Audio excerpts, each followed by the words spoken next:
আল্লাহ রাব্বুল আলামিন বলেন, আমি কি নেই তোর কাছ থেকে, বান্দা শুনে নে। লা ইয়ানালাল্লাহা লুহুমুহা ওয়ালা দিমাউহা ওয়ালাকিন ইয়ানালুহুত তাকওয়া মিনকুম। আল্লাহর দরবারে কোনো গোশত যায় না, কোনো রক্ত যায় না, আল্লাহর দরবারে চলে যায় হলো তোমাদের তাকওয়া।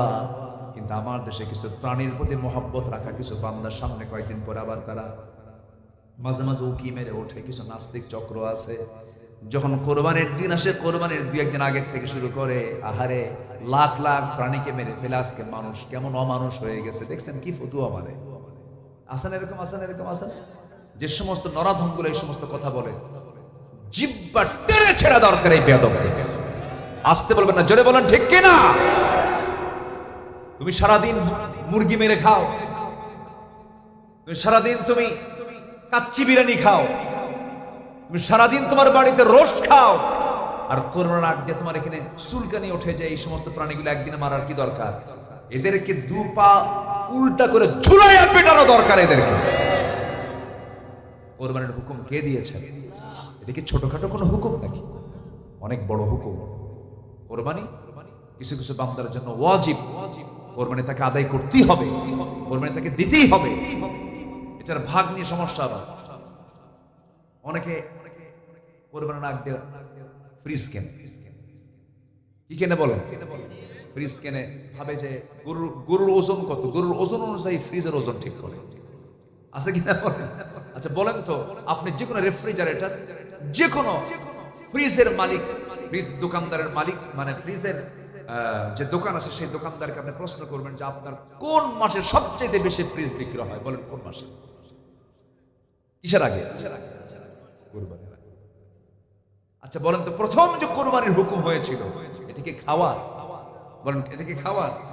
হাবিল এবং কাবিলের যে দ্বন্দ্ব ছিল, এই দ্বন্দ্ব মেটানোর জন্য আল্লাহ রাব্বুল আলামিন কি করলেন? দুজনকে কোরবানির অর্ডার দিলেন, তোমরা দুইজনে পশু জবাই করো।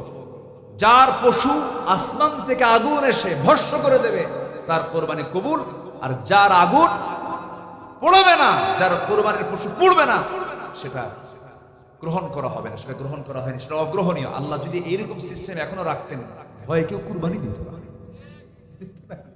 ভয়ে কেউ কি কুরবানি দিত? ওরে বাবা, আমি যদি কুরবানি দিতে নিয়ে যদি আসমান থেকে আগুন না আসে, আমার তো সবাই কমে, তো সো কি কথা বলছেন?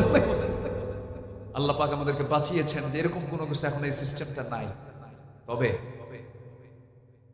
অনেকের লক্ষ লক্ষ টাকার লোন আছে, উনি 3 লক্ষ টাকার গরু কেনেন। আছে কিনা বলে? যখন বলে ভাই আপনি কি, আমি তো গরু, তুমি কি ছাগল, তুমি কি ভেড়া, আছে না নেই বলেন?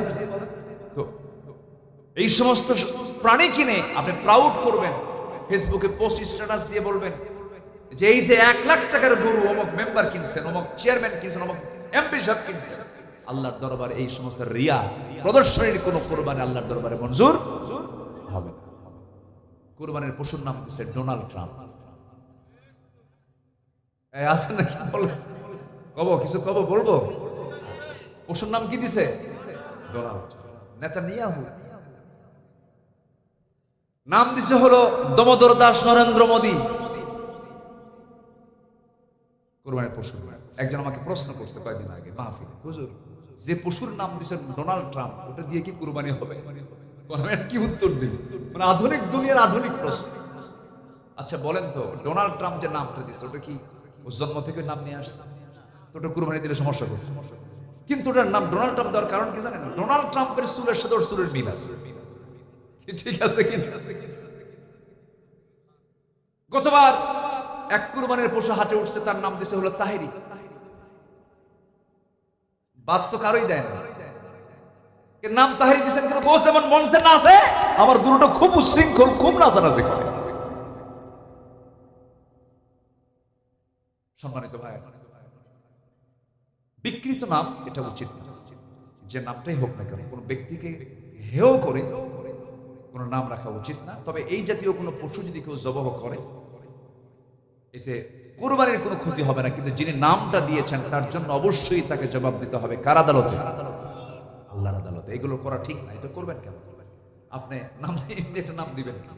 এটা উচিত না। কোরবানি করবো আমরা কার খুশির জন্য বলেন? আসতে বলুন, কার খুশির জন্য বলেন? কোরবানির পশুর যে গোশতগুলো সুন্দরভাবে আগে আত্মীয়ের মাঝে বন্টন করবো। জোরে বলি ইনশাআল্লাহ। কার মাঝে বলেন? আত্মীয়ের মাঝে। নিজে বেশি রাখবো না দিব বেশি? বলেন। দিব বেশি, নেব কম। আমার যেন খুব দ্রুত যেন শেষ হয়ে যায়, এটাকে বেশি রাখার জন্য নয়। আমি আমার ব্যক্তিগত একটা আমলের কথা বলি। কোরবানি দেওয়ার নিয়ম হচ্ছে 3 দিন। কয়দিন বলেন? 3 দিন। পরপর 3 দিন দেওয়া যায় এবং এই 3 দিন বান্দা রোজাও রাখতে পারে। আরেকটা ঈদের দিনও বান্দা রোজা রাখতে পারে। তো আমি ঈদের পরের দিন আমার গ্রাম যেটা, সেই গ্রামে আমি এক্সট্রা করে একটা কুরবানি দেই। পরের দিন আমি খুঁজে দেখি যে আমার গ্রামে কোন বাড়িতে কুরবানি হয়, কোরবানি কি দেয় নাই, কার বাড়ির উনুনে ভালো করে মজা করে গোশত খাওয়াটা হয় না। ইসলাম তো সামাজিক একটা দিনের নাম, সামাজিক ধর্মের নাম। এটা আপনার প্রতিবেশী না খেয়ে আছে আর আপনি ইমানদারের ঢেকুর মারতেছেন, আপনি ইমানদার হতে পারেন নাই। যার প্রতিবেশী না খেয়ে থাকে সে ইমানদার নয়। আমি পরের দিন করি কি, আমি নিজে ব্যক্তিগত একটা আমলটা বলা ঠিক না, আমি বলে ফেললাম। আমি সেটাকে জবহ করে টোটাল আমার গ্রামে যারা কুরবানি দেয় নাই, যারা অনাথ, যারা দিতে পারে নাই, তাদের বাড়িতে একটা করে অংশ আমার পক্ষ থেকে আমি তাদেরকে দিয়ে আসি। সম্মানিত ভাইয়েরা, কোরবানি হচ্ছে একমাত্র, এটার মূল তাৎপর্য হচ্ছে গোশত খাওয়ানো। এটার মূল ফাংশন ফ্রিজ আপ করা।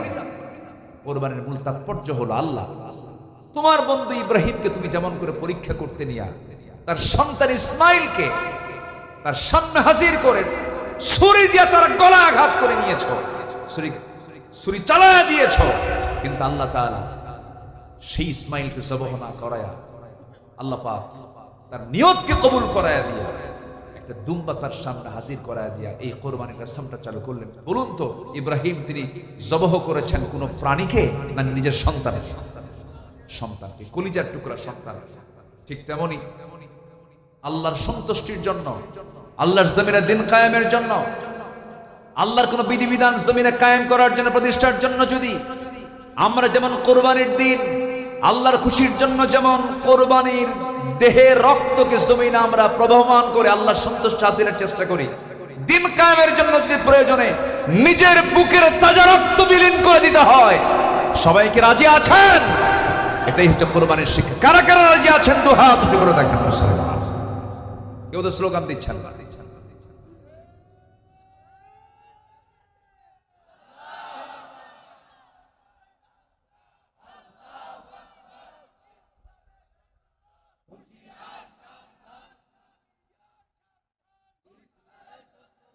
আল্লাহ কবুল করেন, জোরে বলি আমিন। তাহলে জীবন দেব আমরা কার পথে? জীবন দেব আমরা কার পথে? আল্লাহ আমার জান এবং মাল কিনে নিয়েছেন জান্নাতের বিনিময়ে। কিসের বিনিময়ে বলেন? জান্নাতের বিনিময়ে। আল্লাহর হক আদায় করার জন্য 10টা কাজ। 1 নম্বরে বলেছে শিরিক করা যাবে না। নাম্বার 2 হলো ভালো ঈমান আনতে হবে এবং টিকে থাকতে হবে সেই পথে। নাম্বার 3 হলো আল্লাহকে ভয় করা। নাম্বার 4 হলো আল্লাহর বিচারে ফয়সালা মেনে নেওয়া। আল্লাহ যা বলেছেন সেই জায়গায় কোনো প্রকার অভিযোগ না তোলা, আপত্তি না তোলা। নাম্বার 5 হলো সালাত কায়েম করা, যাকাত আদায় করা। নাম্বার 6 হলো হজ করা। আমার দেশে বহু লোক আছে সিডনি চলে যায়, স্ট্যাচু অফ লিবার্টি দেখার জন্য চলে যায়, আমেরিকা চলে যায়, ব্রিটেন চলে যায়, কিন্তু হজে যাওয়া হয় না। এমন পোড়া কপাল আমার দেশে আছে না নাই বলেন? আছে। সোনার দাম হলো 2.5 লক্ষ টাকা ভরি, কিন্তু আমার নবীর সোনার মদিনায় যেতে সময় মাত্র টাকা লাগে 1,40,000 50,000। খুব একটা কঠিন কিছু নয়। ওই যে কবিদের কবিতাটা এক সময় ছিল, মনে বড় আশা ছিল যাব মদিনায়, এরকম করে তারা কবিতাগুলো বলতেন। আজকে এটা বাস্তবতায় আমরা তা পাই না। এখান থেকে ঢাকা যেতে সময় লাগে 10 ঘন্টা 12 ঘন্টা মাঝে মাঝে, কিন্তু মক্কায় যাওয়ার জন্য ঢাকা থেকে মাঝে মাঝে সময় লেগে যায় মাত্র 5 ঘন্টা। খুব অল্প সময় আপনি যেতে পারবেন। হজের নিয়ত করে ফেলেন। 1 বছর আমের ব্যবসা করে 10 লক্ষ টাকা কামাই করলেন, মনে মনে ভাববেন যে টাকাটা পাবো, আল্লাহ তোমার ঘরটা দেখে আসবো। আল্লাহ বলেছেন ওমান দাখালাহু কানা আমিনা, যে বান্দা আমার ঘরে ঢুকবে, আমার হারামের মধ্যে ঢুকবে, আমি তাকে নিরাপত্তা দিয়ে দেবো। জোরে কোন সুবহানাল্লাহ। আরাফার ময়দানে যদি কোনো বান্দার হজ কবুল হয়ে যায়। নবজাতক শিশু মার পেট থেকে যেমন গুনাহ মুক্ত হয়ে দুনিয়াতে আসে, যার হজটা কবুল হয় আল্লাহ রাব্বুল আলামিন তাকে শিশুর মতো গুনাহীন করে আল্লাহ পাক তাকে প্রস্তুত করে নেন। আর যে বান্দার উপর হজ ফরজ হয়েছে কিন্তু হজ না করে মারা গেল, সেজন্য বেদিন হয়ে মারা গেল। কি হয়ে মারা গেল? বেদিন হয়ে মারা গেল। হজের মাসে একটু আপনাদেরকে এই বিষয়ে কিছু কথা বললাম। নাম্বার 7 হলো সিয়াম পালন করা। সাওমুলি ওয়া নাজসি বিহি, এটা আল্লাহর হক। হজ আল্লাহর হক। ওয়ালিল্লাহি আলান নাসি হজ্জুল বাইতি মান ইসতাতা ইলাইহি সাবিলা। রোজা রাখবো আমরা। নাম্বার 8 হলো তওবা করব। তওবা করলে পরে সবচেয়ে বেশি খুশি হন তিনি কে আমার বলেন? আল্লাহ তাআলা। গুনাহ করেছেন গোপনে গোপনে, আল্লাহর কাছে মাফ চাবো আমরা গোপনে গোপনে। আল্লাহকে বলবো, আল্লাহ তুমি যেমন দুনিয়াতে আমার গুনাহকে গোপন করে নিয়েছো, আল্লাহ তুমি তোমার কাছে এটা গোপন করে তুমি আল্লাহ আমাকে মাফ করে দিও।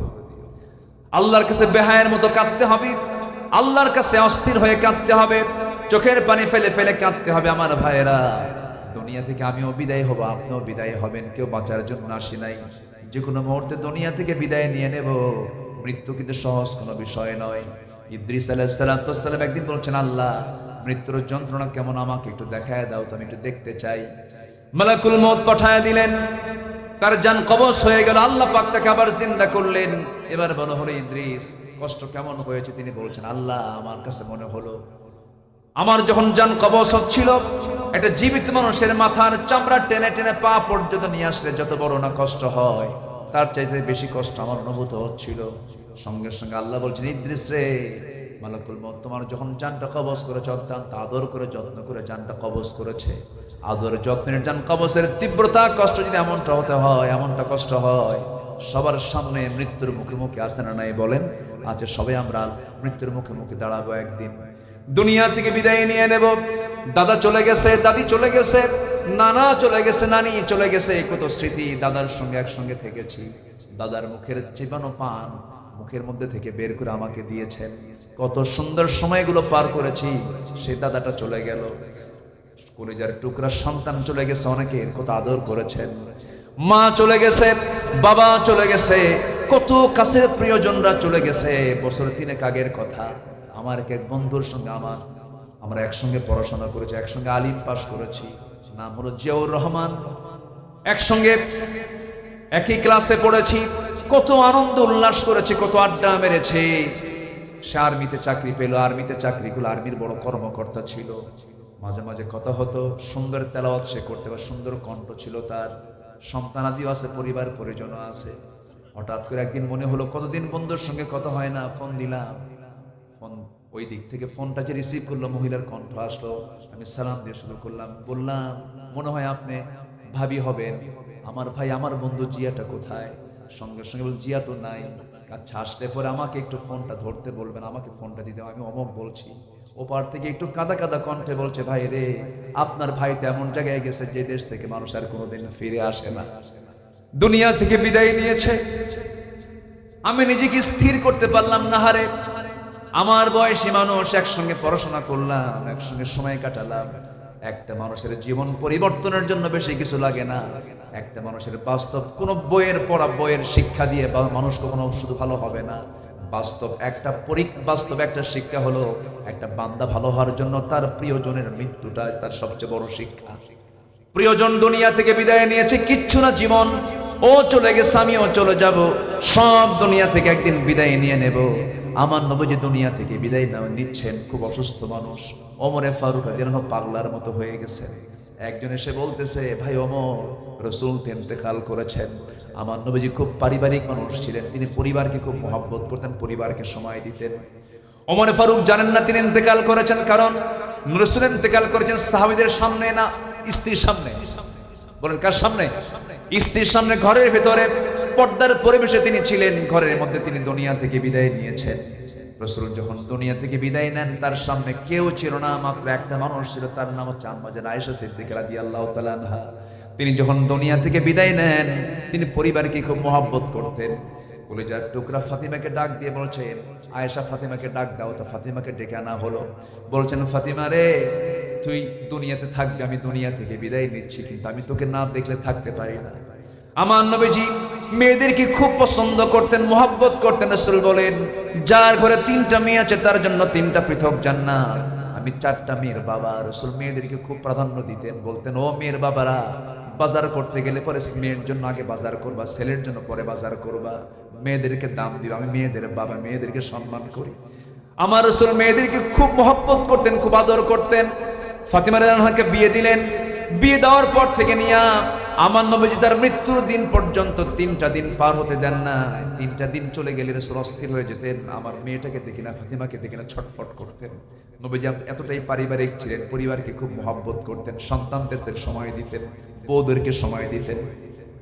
আমার নবীজির 4টা স্ত্রী একদিন একসঙ্গে এসে নবীর সামনে দাঁড়িয়ে বলছেন, হুজুর আপনি কাকে সবচেয়ে বেশি ভালোবাসেন? রাসূল বলছেন, কেন কি হয়েছে হুজুর? আমাদের 4 জনের মধ্যে গন্ডগোল হয়েছে, আপনি আমাকে ভালোবাসেন, আপনি আমাকে ভালোবাসেন। সবাই বলে আমাকে বেশি ভালোবাসে। আপনার মুখ থেকে শুনতে চাই আপনি কাকে ভালোবাসেন। বলুন তো এই প্রশ্নটা সহজ না কঠিন? কঠিন প্রশ্ন, বললেই তো ক্যাসাল লেগে যাবে, সমস্যা হয়ে যাবে। রাসূল বলছেন, একটু হিকমত খাটানো দরকার, তোমরা চলে যাও। তাদেরকে পাঠায় দিন আর বললেন, আগামীকালকে বলে দেব তোমাদেরকে আমি কাকে সবচেয়ে বেশি ভালোবাসি। ব্রেন খাটায় করলেন কি, সন্ধ্যা হতে হতেই, অন্ধকার হতে হতেই তিনি 8টা খেজুর হাতের মধ্যে নিলেন, 2টা করে প্যাকেট করলেন। 2টা খেজুর নিয়ে প্রথমে আম্মা জান আয়েশার ঘরে গিয়ে বলছেন, আয়েশা রে, আমি তোমাকে দারুণ ভালোবাসি, 2টা খেজুর দিয়ে গেলাম, তোমাকে যে এত ভালোবাসি 2টা খেজুরও দিয়ে গেছি, এই কথা যেন অন্য কোনো স্ত্রীর কানে না যায়। 2য় স্ত্রী ঘরে একই কথা বললেন, 3য় স্ত্রী ঘরে একই কথা বললেন, 4র্থ স্ত্রী ঘরে গিয়ে একই কথা বলে 2টা করে খেজুর দিয়ে আসলেন, একই কথা বলে চলে আসলেন। পরের দিন সকালবেলা বুক ভরা আশা নিয়ে 4 জন চলে গেছে। হুজুর আপনি বলেছেন আজকে জানাবেন কাকে বেশি ভালোবাসেন। রাসূল একটু মুস্কি হাসি মেরে বলছেন, ও আমার স্ত্রীরা, গত রাত্রিতে আমি লুকায় লুকায় যার ঘরে 2টা খেজুর দিয়ে আসছি আমি তাকেই বেশি ভালোবাসি। সুবহানাল্লাহ বলবেন না? আমার নবীজির বিজ্ঞতা, আমার নবীজির কি সুন্দর সিস্টেম পদ্ধতি। রাসূল সময়কে ম্যানেজ করেছেন। ছোট্ট ছোট্ট বাচ্চাদের সামনে যখন বসে যেতেন, বাচ্চা মানুষ বাচ্চার মতো হয়ে যেতেন। আমার নবীজি সেজদায় যেতেন, হোসেন নবীজির ঘাড়ে গিয়ে বসতেন। আমার নবীজি রুকুতে যেতেন, লাভ মেরে গিয়ে নবীজির পিঠে গিয়ে বসতেন হোসেন রাদিয়াল্লাহু তাআলা আনহু। আমার নবীজি জুমার খুতবা দিতেন, হোসেন লম্বা লম্বা জুব্বা পরে বারবার প্যাঁচ লেগে পড়ে যান। নবীজি ওয়াজিব খুতবা ছেড়ে দিয়ে ছোট্ট বাচ্চা হোসেনকে প্রথম কাতারে বসায় দেন। আমার বন্ধুগণ, যে মসজিদে ছোট্ট ছোট্ট বাচ্চাদের চিৎকার আওয়াজ শোনা যায়, যে মসজিদগুলোতে বাচ্চাদের কান্নার আওয়াজ শোনা যায়, এটা হচ্ছে রহমতের মসজিদ, বরকতের মসজিদ। জোরে বলেন সুবহানাল্লাহ। বাচ্চাগুলো যা আছে সব নিয়ে যাবেন মসজিদে, ছেলে হোক মেয়ে হোক, 4 বছর 5 বছর 6 বছর 7 বছর 8 বছর 9 বছর, সবগুলো বাচ্চা গ্রামের কোথাও থাকবে না, সব চলে যাবে কোথায়? তারা হাঁটবে, তারা হাসবে, তারা কাঁদবে, তারা ঠেলাঠেলি করবে, তারা ঘুদাঘুদি করবে, কোনো ডিস্টার্ব করা যাবে না। নিজের চোখে দেখে আসলাম কাতারের সেন্ট্রাল মসজিদ, দোহার মধ্যে সবচেয়ে শ্রেষ্ঠ মসজিদ, কাতারের সেন্ট্রাল মসজিদ দেখে আসলাম। জাস্ট আমাদের দেশের বাইতুল মুকাররমের মতো সেন্ট্রাল মসজিদের প্রথম কাতারে আমি নামাজটা যখন পড়ছিলাম, খতিব নামাজটা শেষ করলেন, কয়েক শত ছোট্ট ছোট্ট বাচ্চারা দৌড় মেরে মেরে এসে খতিবের কপালে চুমা খায়, হাত টেনে ধরে, তার জামা টেনে ধরে। খতিবের সবাইকে সুন্দর করে আদর করছেন, স্নেহ করছেন। কিন্তু আমার দেশের মসজিদগুলো কিছু বুড়াদের দখলে, কিছু বুড়া মানুষ, এত বুড়া মানুষ চোখগুলো এত বড় বড় বানায়, বাচ্চাদের দেখলে পরে ওই বাচ্চাগুলো মনে মনে দোয়া করে, বুড়া তুই মরবি কোন দিন। এই আছে না? না, এগুলো করা যাবে না। মসজিদকে আমার আবাদ বানায় ফেলবো। জোরে বলি ইনশাআল্লাহ। আমার বন্ধুগণ, কোন মাস? আল্লাহ রাব্বুল আলামিন সূরা হজের ভিতরে বলছেন, আল্লাযীনা ইম্মাক্কান্নাহুম ফিল আরদি আকামুস সালাহ ওয়া আতাউস যাকাহ ওয়া আমারু বিল মা'রুফি ওয়া নাহাউ আনিল মুনকার ওয়া লিল্লাহি আকিবাতুল উমুর। জোরে বলুন আল্লাহু আকবার।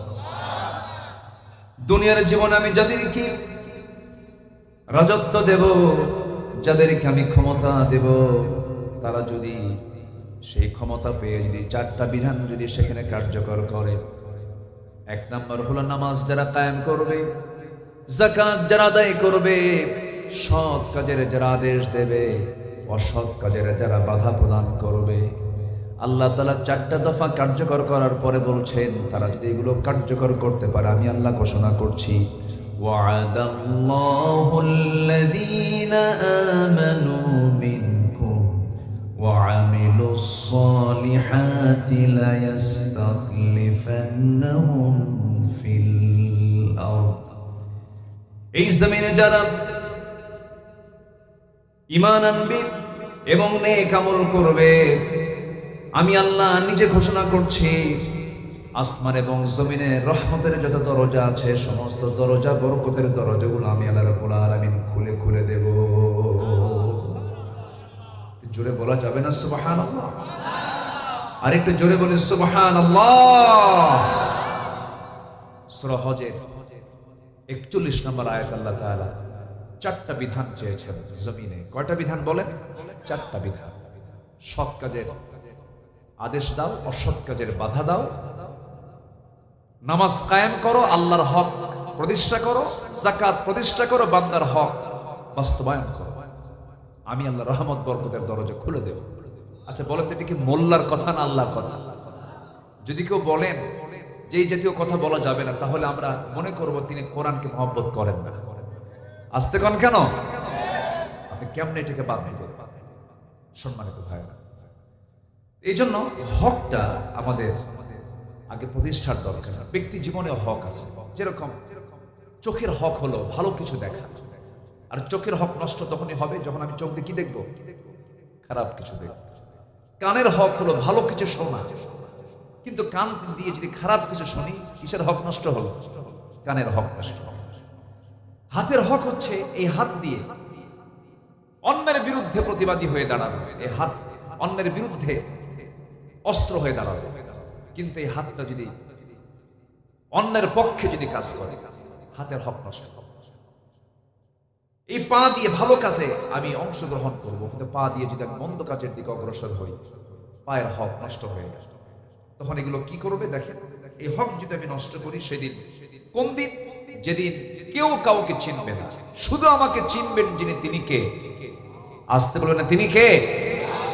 আল্লাহ রাব্বুল আলামিন বলেন, اليوم نختم على أفواههم وتكلمنا أيديهم وتشهد أرجلهم بما كانوا يكسبون আজকের এই দিনে আমি তোমার মুখকে মোহর মেরে দিলাম, মুখ থেকে কোনো আওয়াজ বের হবে না। কারণ যারা সারা জীবন মিথ্যা কথা বলেছিল, সেই দিনও তারা সেদিন আল্লাহর সামনে মিথ্যা কথা বলার চেষ্টা করবে।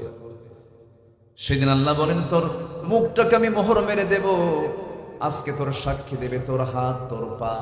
এই হাত দিয়ে কি করেছিস? ক্ষমতা ছিল কলমের খোঁচা দিয়া জগৎধন্য আলেমের বিরুদ্ধে রায় দিয়ে তাকে ফাঁসির কাস্টে ঝুলিয়ে মেরেছিস। আজকে তোকে জাহান্নাম যেতে হবে, ঠিক কি না? কলমের খোঁচা দিয়া নিরপরাধ মানুষগুলোকে বিনা কারণে জেলখানায় রেখেছে। তার জ্বলন্ত সাক্ষী হচ্ছেন আমাদের এমপি মহোদয়। কি আমি কি ভুল বলতেছি নাকি? কত বছর এমপি সাহেব? কত বছর ছিলেন আপনি? 6 বছর। আচ্ছা বলেন তো, এই 6 বছরে তার স্ত্রী নাই? তার হক আছে না? তার ছেলে নাই? হক আছে না? তাহলে এই যে ছেলের হক, মেয়ের হক, বইয়ের হক, প্রতিবেশীর হক, বাপ্পার হক, এতগুলো হককে যারা নষ্ট করেছে, এটার জবাব দিতে হবে কার আদালতে? আমাকেও 2018 সালে নাটোরের এক মাহফিল শেষ করে আমি বাসায় ফিরি। রাত 3টার দিকে পুলিশ আমাকে ঘেরাও করে ধরলো, ধরে বলতেছে, হুজুর ওসি সাহেব আপনাকে সালাম জানিয়েছেন, চা খাওয়ার দাওয়াত। রাত 3টার দিকে নিয়ে গেল, কোনো কারণ নাই। ওসি সাহেব আমাকে দেখেই লজ্জায় পড়ে গেছে। বোঝে তো, মানুষ তো বোঝে, মানুষের ভিতরে আল্লাহ পাক কমন সেন্স দিয়েছেন। ভালো মন্দ বোঝার কিন্তু সক্ষমতা প্রত্যেক বান্দার মধ্যে আছে না নাই? বলে, হুজুর আমারে মাফ করে দিয়ে, উপর থেকে চাপ, কি করব, না ধরলে চাকরি থাকে, চাকরি বাঁচান তো ফরজ। আমি বললাম ইমান বাঁচান তো নফল, কি করব? থাকলাম, কোনো কারণ নেই ভাই, ফ্যান দিতে হবে না, এটার আওয়াজ বেশি দরকার নেই, তো আমি না থাক লাগবে। এরপরে বিনা কারণে, বিনা অজুহাতে আমাকে জেল খাটতে হলো। দোষটা কি ছিল? দোষটা হচ্ছে একটু অন্যায়ের বিরুদ্ধে কথা বলা। বাতিলদের বিরুদ্ধে একটু মুখ থেকে কিছু কথা বের করা, এটাই ছিল আমাদের অপরাধ। কেন এই যে হকগুলো নষ্ট হলো, এটার জবাব দিতে হবে কার কাছে? আসতে বলবেন না, কার কাছে জবাব দিতে হবে? এই দুপা দিয়ে আপনি লাথি মারলেন, দুনিয়ার কোথাও রেকর্ড না হলেও আপনি মানুষ হয়ে আরেকজন মানুষকে লাথি মেরেছেন। আল্লাহর বান্দাকে আপনি লাথি মেরেছেন ক্ষমতার দাপট দেখিয়ে। এই পা একদিন সাক্ষী দিয়ে আপনাকে জাহান্নামের বাসিন্দা বানায়। এজন্য কোন হক আমরা নষ্ট করব না। রাজি আছেন তো ইনশাআল্লাহ? জোরে বলে ইনশাআল্লাহ। সম্মানিত ভাইয়েরা, এখন এই হকের ভিতরে দুটো হক হচ্ছে গুরুত্বপূর্ণ। একটা হচ্ছে আল্লাহর হক, আরেকটা হচ্ছে বান্দার হক। আল্লাহর হক আছে না নাই বলেন তো? হাক্কুল্লাহ ওয়া হাক্কুল ইবাদ।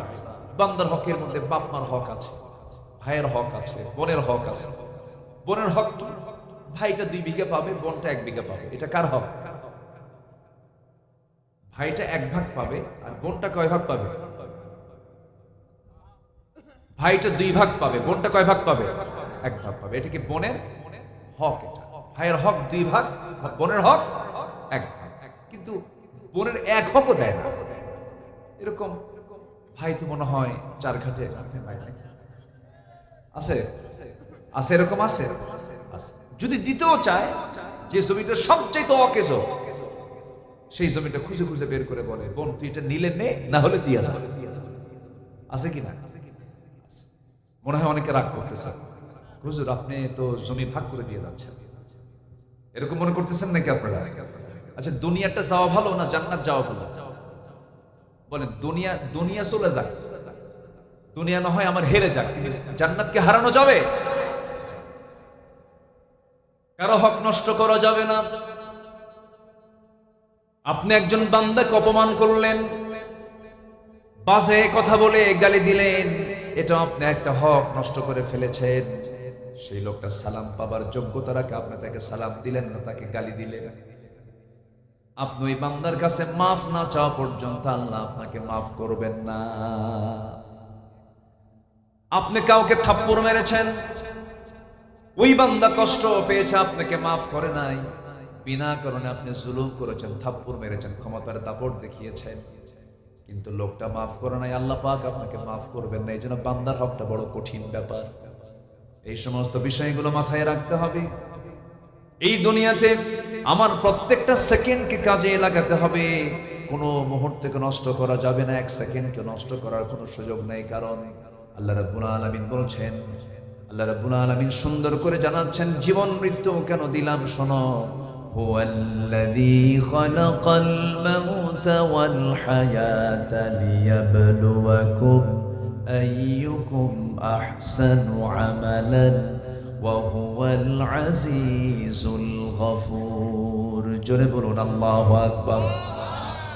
তিনি সেই মহান প্রভু যিনি মৃত্যু এবং জীবন সৃষ্টি করেছেন, যেন তিনি বুঝে নিতে পারেন তোমাদের মধ্যে কোন কোন বান্দাগুলো নেক আমল করে যেতে পারে। জোরে বলি সুবহানাল্লাহ।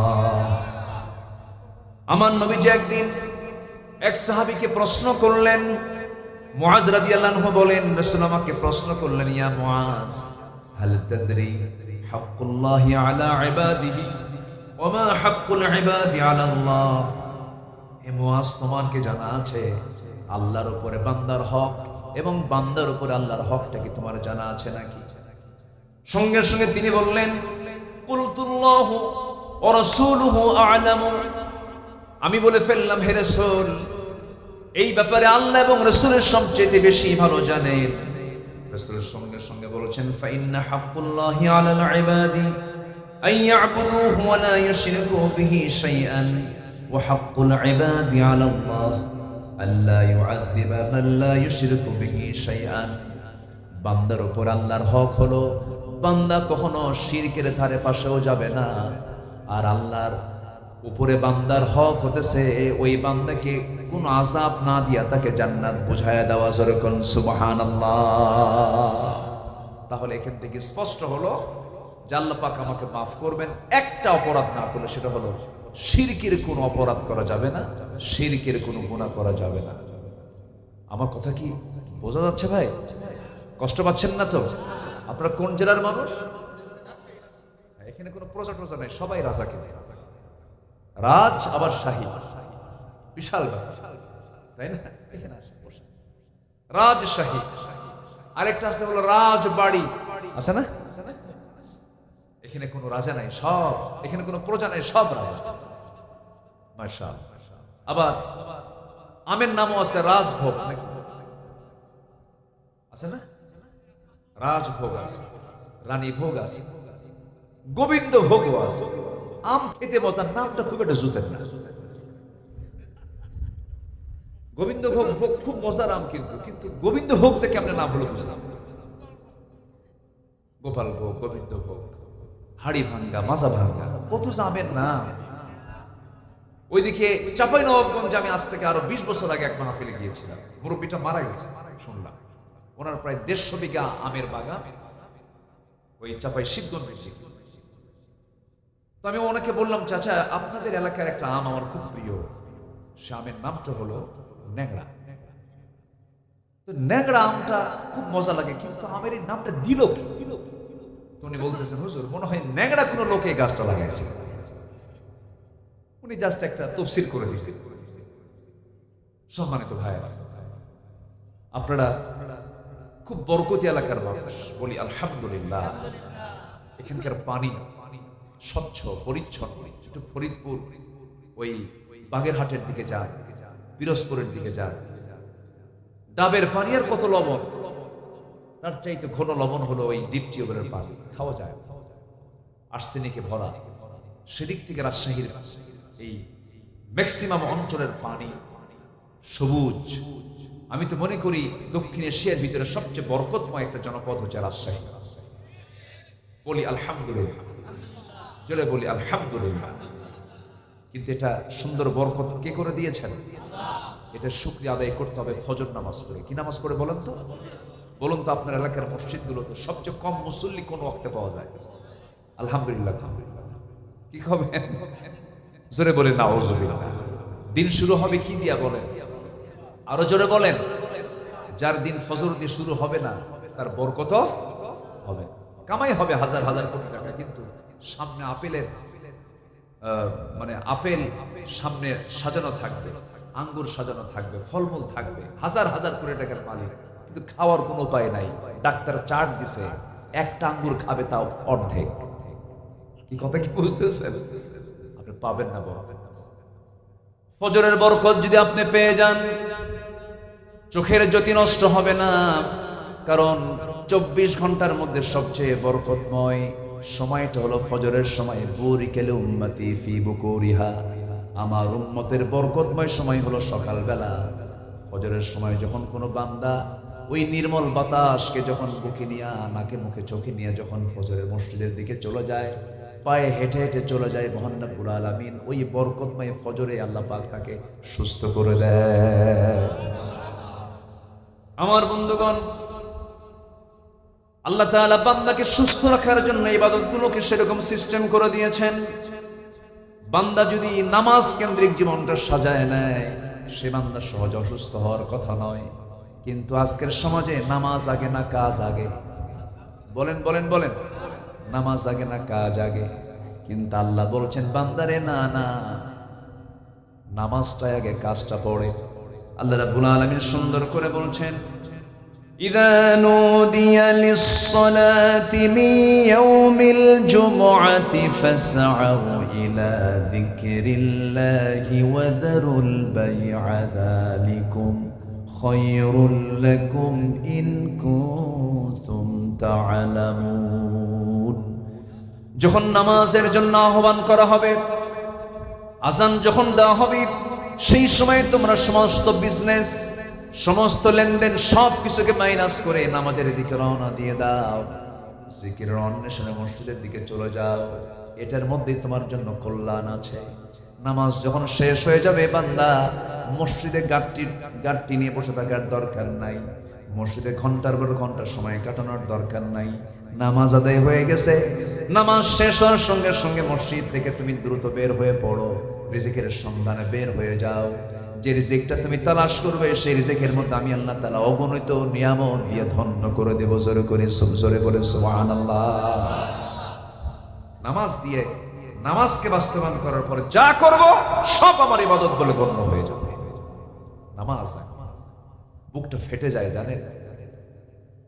মসজিদ অনেক, এখন লক্ষ লক্ষ মসজিদ। দাদার আমলে দেখেছি আমার দাদাকে 2-3 গ্রাম মিলে একটা মসজিদে তিনি ইমাম ছিলেন, নামাজ পড়িয়েছেন। এখন আমার চোখে আমি দেখি আমার গ্রাম, আমার পাড়া, এদিক সেদিক দেখি মুসল্লির চাইতে মসজিদই বেশি। আমি কি ভুল বলতেছি? দাদার আমলের কম মসজিদ ছিল, অল্প মসজিদ ছিল, কিন্তু মুসল্লি বেশি ছিল। আর এখন ঘন ঘন মসজিদ, ফজরে কোনো মুসল্লি নেই। মসজিদ কান্দে, মসজিদ মানে মুসল্লির জন্য হাহাকার করে। মসজিদটা ভরার মুসল্লি খুঁজে পাওয়া যায় না। অথচ মানুষ সবচাইতে বেশি সময় অবস্থান করে হলো ফজরের সময় বাড়িতে, ঠিক কিনা বলে? সবচেয়ে বেশি সময় থাকে কোন সময় বলেন? ফজরে। জোহরে কাজ থাকে, আসরে কাজ থাকে, মাগরিবে কাজ থাকে, এর সাথে অনেক সময় আসা যায় না। কিন্তু ফজরে 100% গ্রামের মানুষ বাড়িতে চলে আসে, কিন্তু ফজরে সবচেয়ে মুসল্লি কম পাওয়া যায়। এটা কি নিরাপদ না বিপদের লক্ষণ? বল, নিরাপদ না বিপদের লক্ষণ? বিপদ। কেন এরকম ভূমিকম্প ঘন ঘন হয়? আযাব গজব কেন আসে? ভূমিকম্প কি কোনো রহমত বলেন তো?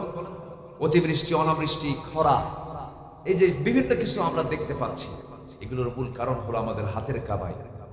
আমরা প্রথম হক যেটা আল্লাহর হক, 5 ওয়াক্ত নামাজ ফজর দিয়ে শুরু করবো। এটা আমার আলোচনার প্রথম আহ্বান। সবাইকে রাজি আছেন? সবাইকে রাজি আছেন ভাই? আল্লাহ সবার হাতকে কবুল করুন। জোরে বলি আমিন, আরো জোরে আমিন। আমি একটু ওয়াদা করে যাচ্ছি, আপনার গ্রামের মসজিদ যেদিন আপনি দেখবেন জোহর, আসর, মাগরিব, এশার চাইতে ফজরের মুসল্লি দিয়ে মসজিদ ভরে গেছে বেশি, আমি হলফ করে বলে যাচ্ছি ওই গ্রামে কোনো মাদক, নেশা, বেপর্দা, শ্লীলতাহানি, কোনো প্রকার অসামাজিক কোনো কাজ কখনো হতে পারে না। নামাজ যেখানে থাকবে সেখানে অন্যায় থাকতে পারে না। নামাজই তো না, অন্যায় তো থাকবে। এখন তো যুবকরা ধ্বংস হওয়ার জন্য যুবকদের হাতে সবচেয়ে বড় অস্ত্র এখন ডিভাইস তুলে দেওয়া হয়েছে, মোবাইল তুলে দেওয়া হয়েছে। এটা এমন একটা জিনিস, এটা পেলে পরে কিচ্ছু লাগে। একটু ওইদিকে ঘুরায় দেয়, এটা পেলে আর কিচ্ছু লাগে না। বাতাস আসতেছে এখানে এসে লাগে, আপনি বোঝেন না তো? একটু মুভিং করে দেন, একটু মুভিং করলে ভালো হবে। হিকমত খাটালে, বুদ্ধি খাটান। আমার দিকে থাকে, কি যেন বলতেছিলাম? ডিভাইস, এই মোবাইল। এক যুবক আমাকে বলতেছে, হুজুর সেদিন বেশ কিছুদিন আগে, হুজুর আমার তো মোবাইলটা হারা, আমি বিধবা হয়ে গেল। কি কথা কি বুঝতেছেন আপনি? মানে মোবাইলটা এত বড় আসক্তি, এত ভয়ঙ্কর যে বউ নাই সমস্যা, বন্ধু নাই সমস্যা নাই, টাকা নাই, পয়সা নেই, খাওয়া নাই, দাওয়া নাই, সমস্যা নাই, কি থাকুক মোবাইল। মারাত্মক নেশা এটা। আমি তো মনে করি গাঁজা, মদ, হেরোইন, আফিম, যত নেশা আছে এর চাইতে বড় ভয়ঙ্কর আজকে আক্রান্ত হচ্ছে এই মোবাইল, এই device. Free fire, PUBG, casino, যুবকরা কিন্তু সব টের পাচ্ছে। হুজুর হাতে ঘা দিলেন। এই সমস্ত কথাগুলো বলার দরকার আছে না নাই বলেন? আপনি গ্রামের দিকে তাকায় দেখেন যুবকদের অবস্থান কোথায় আছে, সব শেষ। সমস্ত পর্নোগ্রাফি গুলো দেখে যুবকদের ফ্রন্টাল সেল গুলো মেরে ফেলছে, যৌবন শেষ করে দিচ্ছে। যে যুবক তার চোখের সামনে পর্নোগ্রাফিতে আসক্ত হবে, তার কাছে তার মা, তার মেয়ে, তার সন্তান, তার বোন কেউ নিরাপদ থাকতে পারে না।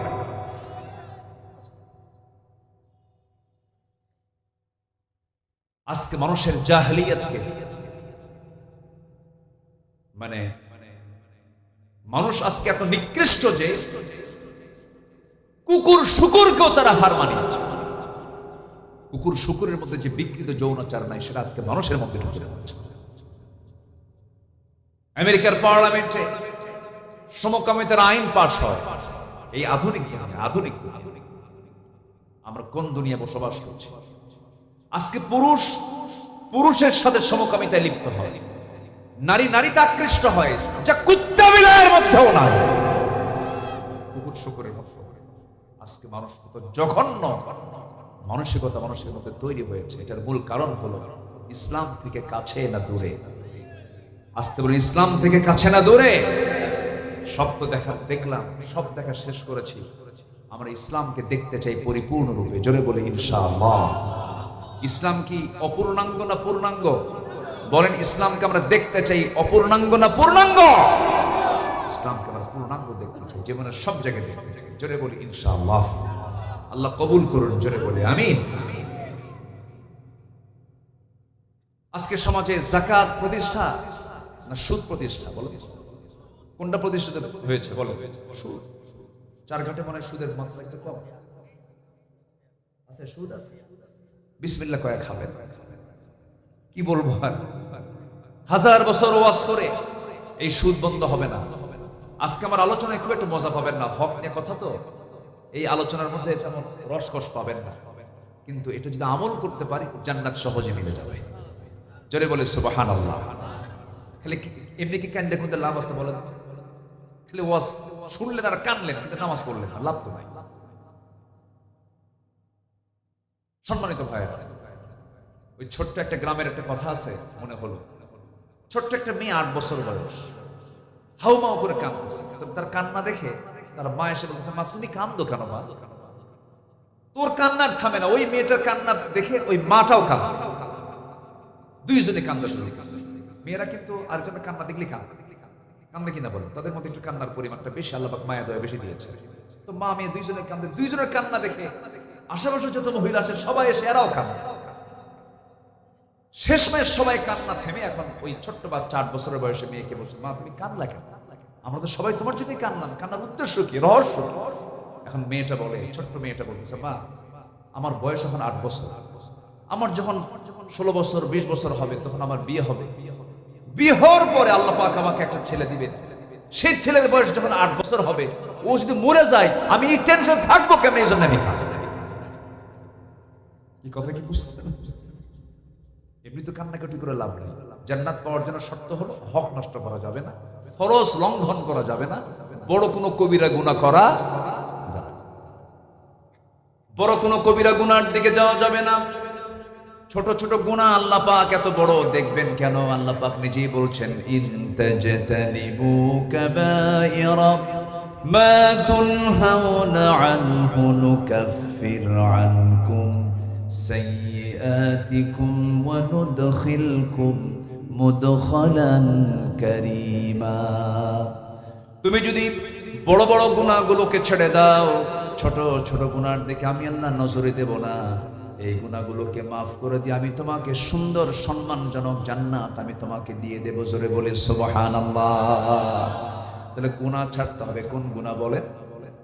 বড় গুনাহ, শিরক, হক, বাপ মাকে না দেখা, মিথ্যা সাক্ষী দেওয়া, সতী নারীর উপরে মিথ্যা অপবাদ চাপায়া দেওয়া, গীবত করা, জুলুম করা, জেনা করা, হত্যা করা, জাদু করা, সুদ খাওয়া, এগুলো তো মনে হয় আমার দেশে নাই। আছে না? নাই। মদের দোকান রাজশাহীতেও আছে। দোকান যেহেতু আছে কাস্টমার নাই, আসতে কয়। দোকান যেহেতু আছে দোকানের মালিক নাই, লাইসেন্স উনিও কিন্তু সবে কদরের রাত থেকে আল্লাহর কাছে যা মাফ চায়, আল্লাহ আমারে মাফ করে দাও, কিন্তু সুদের দোকান, মদের দোকান। কিসের দোকানদার বলেন তো? তাহলে এখন বলেন তো, দোয়া আগে আল্লাহর কাছে চাওয়া দরকার না আগে বড় গুনাহ ছাড়া দরকার? বলেন তো, বলেন কি ছাড়া দরকার? গুনাহ ছাড়া দরকার। তাহাজ্জুদ আপনার বাদ পড়ে গেছে, সমস্যা তেমন নাই। নফল নামাজ বাদ পড়ে গেছে, সমস্যা তেমন নাই। কিন্তু আপনি সুদ খান না, আপনি জেনা করেন না, আপনি মদের কারবার করেন না, আপনি জমির আইল ঠেলাঠেলি করেন না, আপনি এই সমস্ত বড় বড় গুনাহ থেকে নিজেকে বিরত রাখতে পেরেছেন, আপনার 2-1 রাত তাহাজ্জুদ মিস হলে তেমন কোনো ক্ষতি হবে না। আল্লাহ পাক আপনাকে এই বড় বড় গুনাহ ছাড়ার জন্য আল্লাহ পাক আপনাকে জান্নাত দিয়ে দিবেন। জোরে বলেন সুবহানাল্লাহ। বড় গুনাহ করা যাবে না।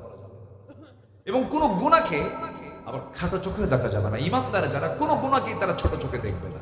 দা মা ইউরবিক ওয়া ইলা মা লা ইউরবিক, যা তোমাকে সন্দেহে ফেলে দেয় সেই কাজ তুমি করতে যেও না। আমার দেশে ভাত খাওয়া লোক বেশি না বিড়ি খাওয়া লোক বেশি? বলেন বলেন, ভাত খাওয়া লোক বেশি না বিড়ি খাওয়া লোক বেশি? বিড়ি খায় বেশি। পরিমাণ কোনটা বেশি, ভাতের পরিমাণ বেশি না বিড়ির পরিমাণ বেশি? কি কয় ভাত? কত বেলা ভাত খাওয়া বাদ পড়ে, কিন্তু কি বাদ পড়ে না? ভাত খাওয়ার সময় পায় না, কিন্তু কোনটা ছাড়ে না? কোথায় যে একটা কামড় মারে, দরবার হচ্ছে না, ব্রেন কাজ করতেছে না। মাতব্বর বলতেছে আমার তো ব্রেনে কাজ করে না, তোমার থামাবে একটু আসি। ওতে খাতে যায় কয়েকটা টানটুন মেরে ব্রেন সেট আপ দিলাম, রিফ্রেশ করলাম। এ আসে না নাই? বলেন আসে না নাই? হাইরে টানা টানে কুষ্টিয়ার দিকে। কুষ্টিয়া তো পাশাপাশি, রাজশাহীর পাশাপাশি। কুষ্টিয়ার লোকগুলো রাজশাহীতে এসে মেডিকেলে চিকিৎসা সেবা নেয়। কুষ্টিয়া তো পাশাপাশি না, পাকশি হয়ে চলে আসে রাজশাহী। রাজশাহী তো আপনাদের অনেক ডেভেলপ, আলহামদুলিল্লাহ। তো কুষ্টিয়ার এই অঞ্চলগুলোতে বিশাল আবাদ হয়, তামাকের আবাদ। তামাকের গাছ দেখছেন কিনা আমি জানি না। তামাকের পাতাগুলো এত বড় আর এত সজীব, এত মজবুত পাতা, এত সবুজ পল্লব, মানে এত দেখতে এত সুন্দর, মনে হয় আমি খাই। তাজা পাতা, মানে খুবই সুন্দর, একদম বড় বড় পাতাগুলো, মজবুত পাতা। এই পাতাগুলো আমি একদিন দেখে ভাবলাম যে এই যে মাঠকে মাঠ লাগাইছে, কোনো এই তামাক আবাদের কোনো জমিতে বেড়া নাই, এইগুলো তো নষ্ট হয়ে যাওয়ার কথা, গরু ছাগল খাওয়ার কথা। একজনকে ডাক দিয়ে বললাম, ভাই এই যে মাঠকে মাঠ লাগাইছেন তামাক, এই গরু ছাগল খান? হুজুর কুত্তাও খায়।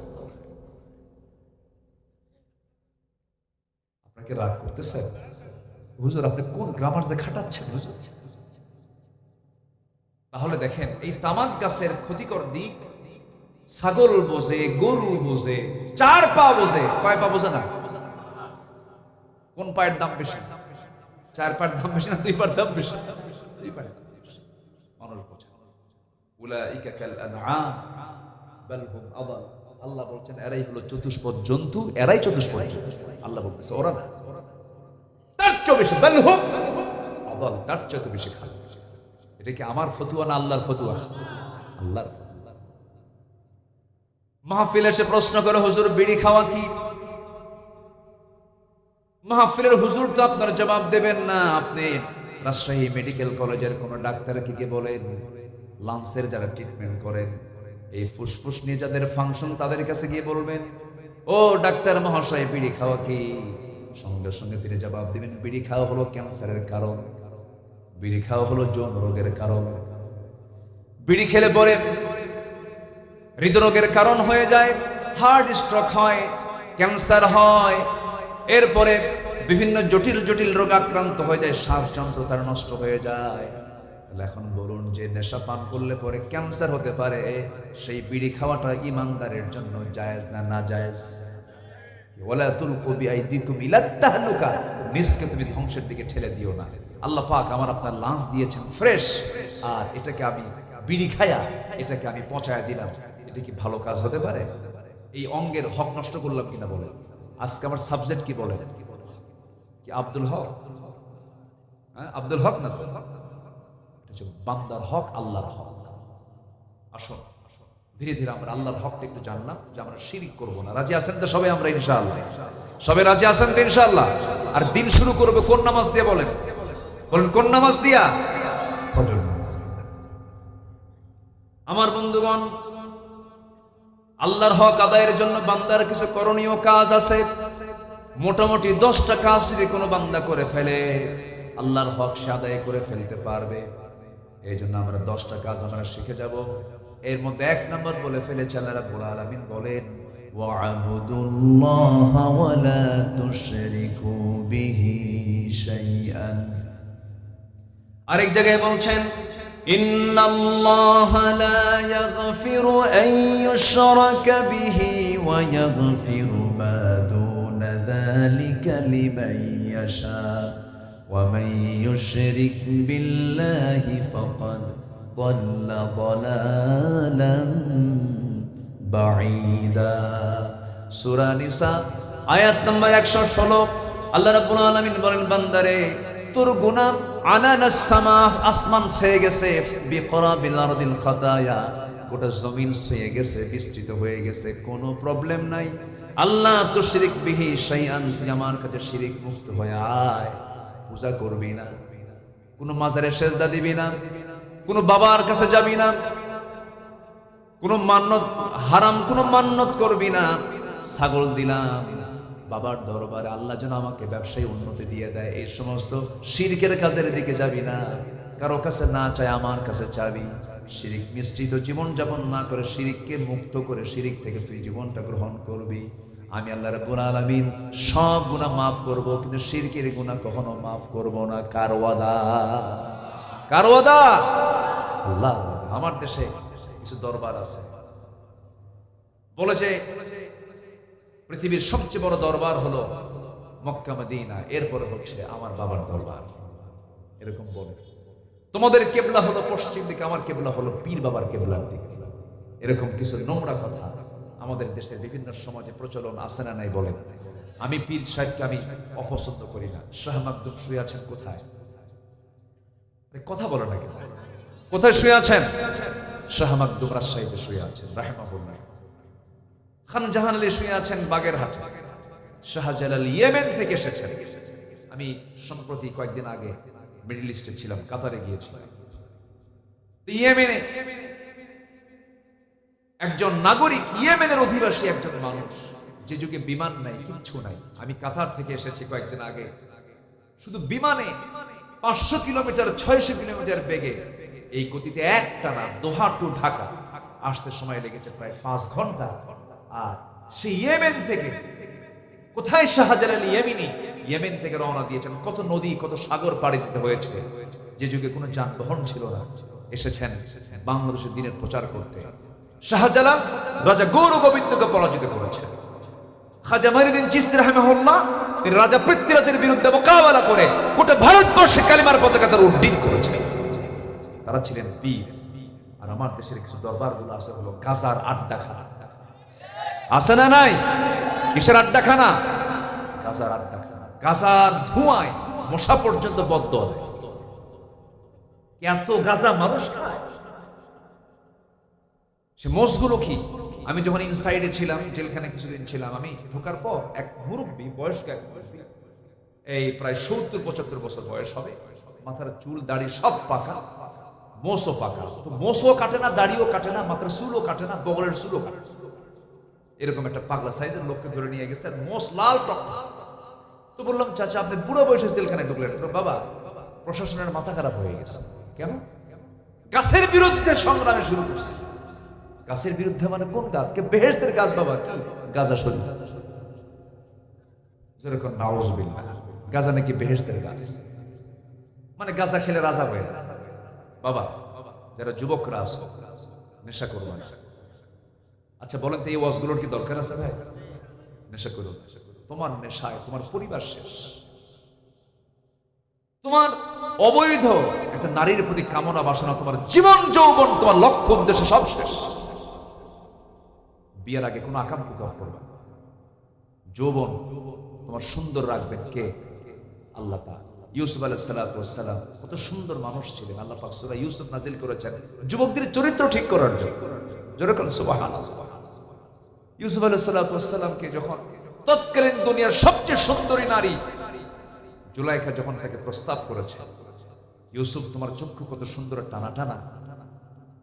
জুলাইখার এমন প্রস্তাবে, এমন সুন্দর আকর্ষণীয় কথায় সাইয়েদনা ইউসুফ আলাইহিস সালাম বলে যান নাই। তিনি বললেন, জুলাইখা তুমি আমার চোখের প্রশংসা করো। এই চোখ যিনি সুন্দর করে বানিয়েছেন সে আল্লাহর প্রশংসা তুমি করো। জোরে কোন সুবহানাল্লাহ।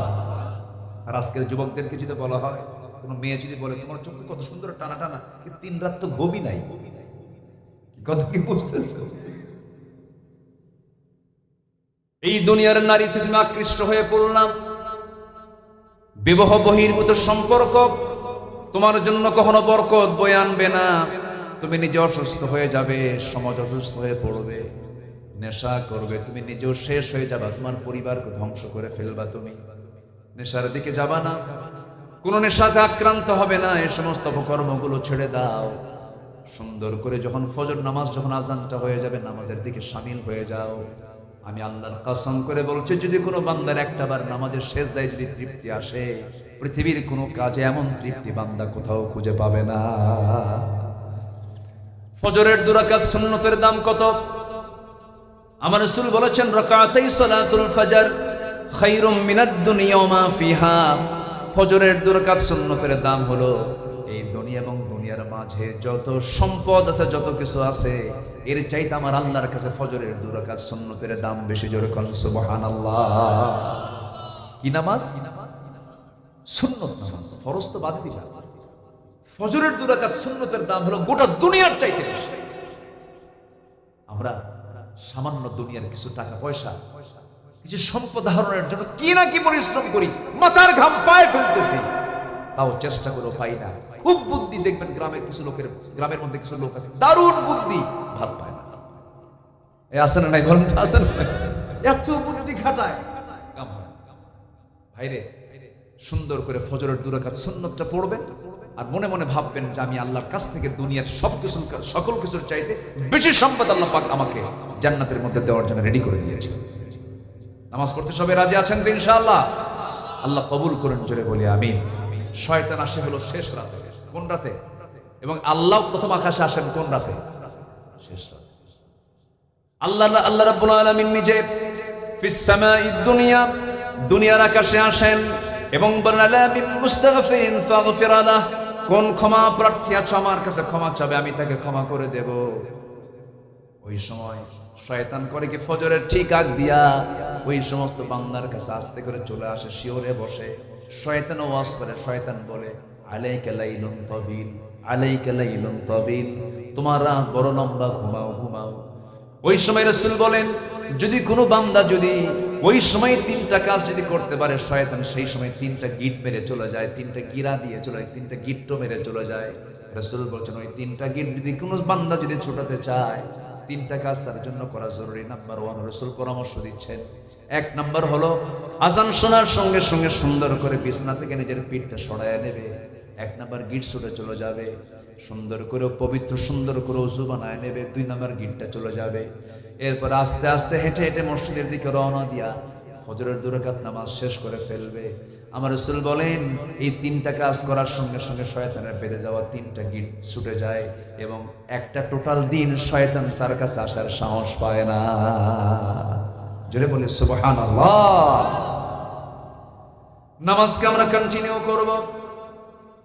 আমরা এত নিরাপদে আছি বাংলাদেশে, আলহামদুলিল্লাহ বলেন।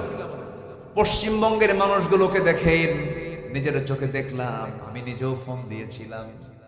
মসজিদে তারা কি করেছে, এমন রেকর্ড হয়েছে, 100 বছরের ঐতিহ্যের মসজিদ ভেঙ্গে ফেলে দিয়ে সেখানে পূজা করতেছে, আমি দেখলাম। অথচ শত শত বছর এই ভারত উপমহাদেশ শাসন করেছে মুসলমানরা, ঠিক কিনা বলেন? হিন্দু ভাইরা কি বিপদে না নিরাপদে? আমার দেশে বলুন তো আমার দেশের যে সংখ্যালঘু হিন্দুগুলো আছে, আমরা তাদেরকে শত্রু ভাবি না ভাই ভাবি?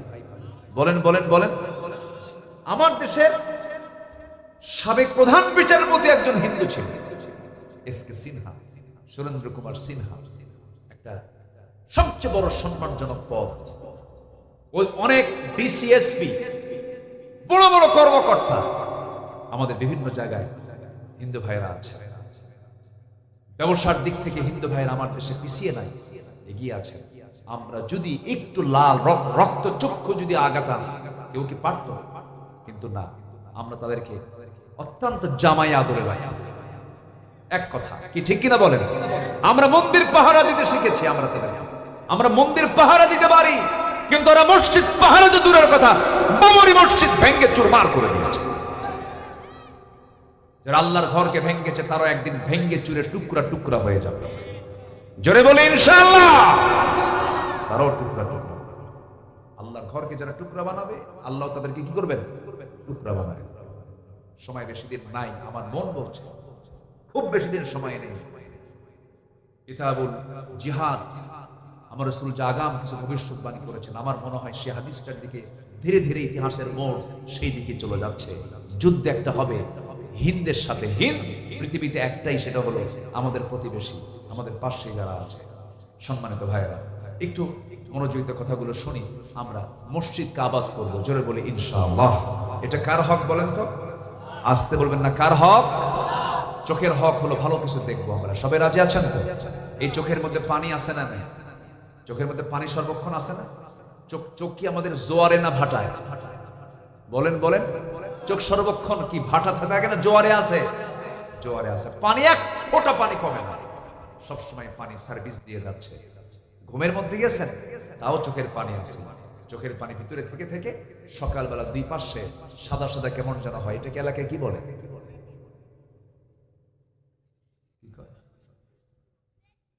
পেস্টিং। ওই যে যেটা ব্রাশ দিয়ে করা যায়, ওরকম খালা। এই চাচা, এই চাচা যাই কই, এই চাচা, আমি কি দোয়া করে দেবো? তো যাচ্ছেন কেন? বসে।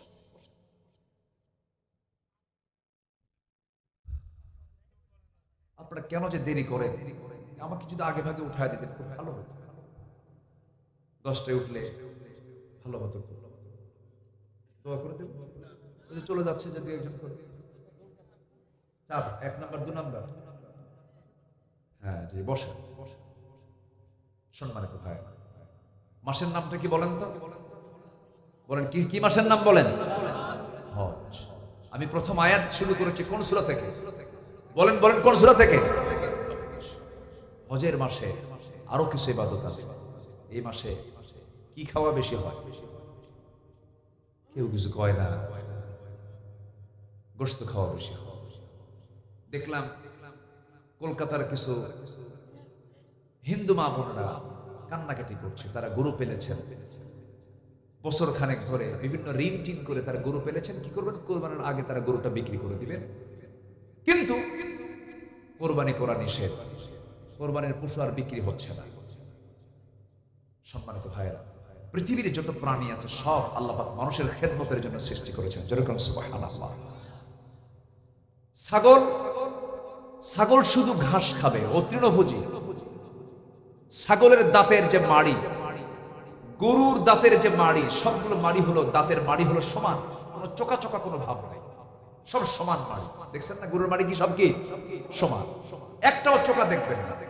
কিন্তু আপনি সিংহের দিকে তাকান, বাঘের দিকে তাকান, ওদের দাঁতের মাড়িগুলো কি সব চোকা চোকা। ওর দাঁত প্রমাণ করে কোনো ঘাস খাওয়া নাই। কি খাবো? রক্ত গোশত খাবো। আর বান্দার মুখের যে দাঁত, এই দাঁতের মধ্যে সোজাও আছে, চোকাও আছে। কি কিছু আছে কি? একদম সোজা, কোনো চোকাচোকি নাই, একদম সোজা। মানে তুমি শাকসবজিও খাও আর চোকা যে আছে কিছু গোশত। যেরকম সুবহানাল্লাহ। আল্লাহ সব কিছু বলে দিয়েছে। আমার বন্ধুগণ, যারা বলে আমরা নিরামিষ ভোজী, ভালো কথা, নিরামিষ ভোজী আপনি হলেন, বাংলাদেশের নাগরিক, আপনি নিরামিষ ভোজী মানুষ, সমস্যা নাই। কিন্তু সাহারা মরুভূমিগুলো আছে না নাই বলেন? যে এলাকায় কোনো ঘাস জন্মায় না, কোনো গুনু গাছগাছালি হয় না, ওই এলাকার মানুষগুলো কি খেয়ে বেঁচে থাকবে? ওই তপ্ত মরুর অঞ্চলে উটগুলো ঘুরে ফিরে বেড়ায়, এই প্রাণীগুলো ঘুরে ফিরে বেড়ায়, তাদের তো আমিষ ছাড়া কোনো উপায় নাই, তারা কেমন করে বাঁচবে? আল্লাহ রাব্বুল আলামিন সেই জন্য বান্দার জন্য আমিষও জায়েজ করেছেন, নিরামিষও জায়েজ করেছেন। যেরকম সুবহানাল্লাহ। গরুর হালাল প্রাণী, গরুর চর্বিতে, উটের চর্বিগুলোতে আল্লাহ রাব্বুল আলামিন ক্যান্সারের প্রতিষেধক রেখেছেন। ক্যান্সারকে নিরাময়ের জন্য এই সমস্ত চর্বিগুলো দরকার। ডাক্তার হাজারবার বলুক কিছু কিছু খাবেন। ইসলামের থিওরি হলো, রাসূল সুন্দর সায়েন্টিফিক ব্যাখ্যা দিয়েছেন। রাসূল বলেছেন, তোমার পেটটাকে 3 ভাগ করো, 1 ভাগ খাবার, 1 ভাগ পানি, 1 ভাগ খালি। সবই খাও, কিন্তু অল্প অল্প করে খাও, অপচয় করো না, নষ্ট করো না। যেরকম সুবহানাল্লাহ। ডাক্তার বলে দেয় মধু খাবেন না, আপনার ডায়াবেটিস। কিন্তু ডায়াবেটিসের রোগী করে কি দিনে 5 বার চা খায়, 5 কাপ 5 চামচ চিনি দিয়া, কি 5 চামচ চিনি দিয়া উনি চা খান। কিন্তু ডাক্তার বলেছে কি মধু। কিন্তু মধু এমন একটা, আল্লাহ রাব্বুল আলামিন এমন একটা নিয়ামত আল্লাহ পাক বান্দার জন্য দিয়েছেন। আল্লাহ পাক সুন্দর করে বলছেন, বান্দারে এই দুনিয়াতে যত রোগ আছে একমাত্র মৃত্যু নামক রোগ ছাড়া সমস্ত রোগের ঔষধ রেখে দিয়েছি এই মধুর ভিতরে। জোরে কোন সুবহানাল্লাহ। মাত্র 1 পাউন্ড মধু, মাত্র 1 পাউন্ড মধু বানাতে 20 লক্ষ মৌমাছিকে, 20 লক্ষ মৌমাছিকে, কত? 20 লক্ষ মৌমাছিকে কোটি কোটি মাইল অতিক্রম করে এই মধুগুলো সংগ্রহ করতে হয়। ফুলে পড়ে ফলে পড়ে এই সমস্ত মৌমাছির যদি লেবার পেমেন্ট যদি দেওয়া লাগতো, 1 পাউন্ড মধুর দাম হতো কোটি কোটি টাকা। আল্লাহ পাক বান্দার জন্য হাতের নাগালের সাধ্যের ভিতরে করে দিয়েছেন। সুবহানাল্লাহ বলা যাবে না? সেই সুন্দরবনের মধু গিয়েছিলাম 3 দিন আগে। সাতক্ষীরার শ্যামনগর মাহফিল ছিল। মাহফিল কমিটিকে বললাম, ভাই আমারে ভাত দেন বা না দেন, মধু দিয়ে। কথা কি বুঝলেন? কিন্তু বললাম, ভাই মধু যিনি দিবেন শর্ত হলো একটু খাঁটি মধু দিয়েন। বলুন তো, মধু সমস্যা না মানুষ সমস্যা? কি সমস্যা? মধু মানে কি জানেন? মধু কিনতে নিলে মনে হয় খাঁটি। তো কি আমি কি ভুল বলতেছি বলেন? চিন্তা করা যে এত বড় একটা নিয়ামতের আল্লাহ পাক খাবার দিয়েছেন যা সব রোগের ঔষধ, আর সেই মধুর ভিতরে যারা ওই কি বলে রাজশাহীর মিষ্টির শিরা যারা ঢুকায় দেয়, ওদের শুধু একবার ভাসি না, ডাবল ডাবল ভাসি হওয়া দরকার ছিল। আল্লাহ পাক ওয়াহা ইলান নাহলি আন ইত্তাখিযি মিনাল জিবালি বুয়ুতা। আল্লাহ পাক মৌমাছিকে ওহী করলেন, তুমি তোমার বাসা বানাও। এটা কি নাপাক? না, আল্লাহি এটা নাপাক নয়। আপনার কাছে এটা ঘৃণা হতে পারে, কিন্তু এটা আল্লাহ পাক আপনার জন্য চোখের মলম বানায় দিয়েছেন। চোখের কি বানায় দিয়েছেন? মলম, স্থায়ী মলম, ন্যাচারাল মলম, যেন আপনারা চোখে কোনো জীবাণু অ্যাটাক না করতে পারে। চোখের পানিকে লবণ করেছেন 24 ঘন্টায়। চোখের ডাক্তাররা বলতেছে প্রত্যেক বান্দার চোখ থেকে 24 মিলিলিটার পানি চোখ থেকে বান্দার প্রত্যেক 24 ঘন্টায় বান্দার চোখ থেকে ঝরে, পানি ঝরে। যদি বেশি পানি ঝরে তখন দেখবেন কিছু কিছু লোক আছে চোখ দিয়ে পানি গড়ে গড়ে পড়ে, তার মেশিন প্রবলেম হয়ে গেছে। বেশি পড়লেও সমস্যা, আবার না আসলেও সমস্যা। চোখের কর্নিয়া নষ্ট হয়ে যাবে, চোখ অন্ধত্বের দিকে চলে যাবে। তাহলে চোখের পানি হলো লবণ। কানের মধ্যে যে ময়লাগুলো আছে, কানের ময়লাকে আল্লাহ রাব্বুল আলামিন এলাকায় কানের ময়লাকে কি বলে? গরু খায় কানের ময়লা। এই যে কত ভাষা না, ভাষার তো কোনো শেষ নাই। বলি আলহামদুলিল্লাহ, অনেক সুন্দর ভাষা আপনারা কথা বলেন। চারঘাট, এটা চারঘাট, চারঘাটের সাথে মনে হয় রাজশাহী শহরের ভাষার মিল নাই। কোথায় যাচ্ছ গো? ভাত খেয়েছো? এরকম টান কি আছে নাকি এদিকে? আছে, কিছু আছে। মামুর বেটা কত যে মজা ভাষার মধ্যে। কে দিয়েছেন? কে দিয়েছেন এই মজা? বলেন কে দিয়েছেন? আল্লাহ দিয়েছেন। আলহামদুলিল্লাহ। রাজশাহীর আম কি যে আল্লাহ পাক নিয়ামত দিয়েছেন। গোটা পৃথিবী জানে রাজশাহীর আম। বলেন আলহামদুলিল্লাহ। গোটা দুনিয়া জানে, গোটা দুনিয়া। এই দেশ থেকে আম বাহিরে যায়, আলহামদুলিল্লাহ বলবেন না? অনেক বড় গাছে ঝুলতেছে আম, কিছু দিয়ে দিয়ে না ভাই। আচ্ছা, আম পাকে নাই এখন, এদিকে আল্লাহ তুমি সমস্ত প্রাকৃতিক দুর্যোগ থেকে আম ব্যবসায়ীদের তুমি হেফাজত করো। জোরে বলি আল্লাহুম্মা আমিন। এই আমের মধ্যে নিয়ামত আছে, কিন্তু আমের মধ্যে যারা ফরমালিন দেয় তাদের কি করবেন? বলেন কি করবেন? সমস্যা। মায়ের হবে না, শুধু মায়ের না, আল্লাহর নিয়ামতের সাথে যারা ভেজালি করে তাদের ফাঁসি হওয়া দরকার। বড় অপরাধ এটা। অধিকাংশ ম্যাক্সিমাম ক্যান্সার আক্রান্ত হচ্ছে শুধু খাদ্যের ভেজালের কারণে। শক্ত আইন হলে পরে সব বন্ধ হয়ে যাবে। সম্মানিত ভাই, আমরা সবকিছুর হক আদায় করবো। কানের ময়লাকে ইয়ারক্স, কানের ময়লা, এটা আল্লাহ পাক তিতা করে দিয়েছেন। কি করে দিয়েছেন? তিতা। খাইতেও নাই, বুঝবো কেমন?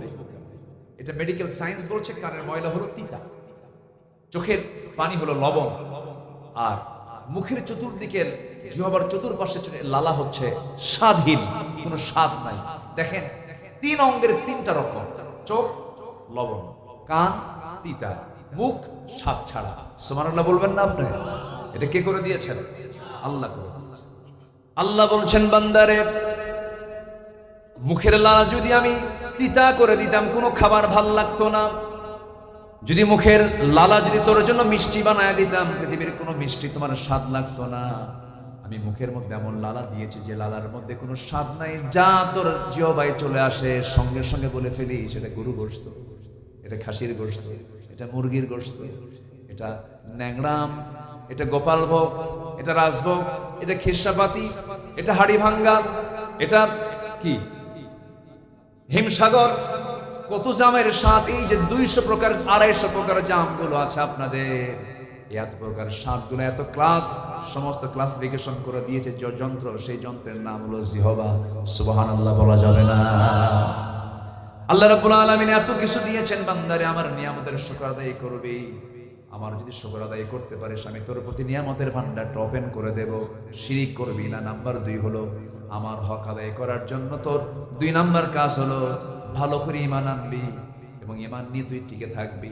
এবং আল্লাহ তাআলা ঈমান আনার সঙ্গে সঙ্গে আল্লাহ রাব্বুল আলামিন বান্দাকে স্পেশাল কিছু হুকুম করেছেন। যেমন এখন হজের মাসে হজ করো, হজটা ফরজ কাজ, আর হজের সঙ্গে আরেকটা আমল যোগ করে দিয়েছেন, সেটা হলো কুরবানি করো। কুরবানি কার হুকুম?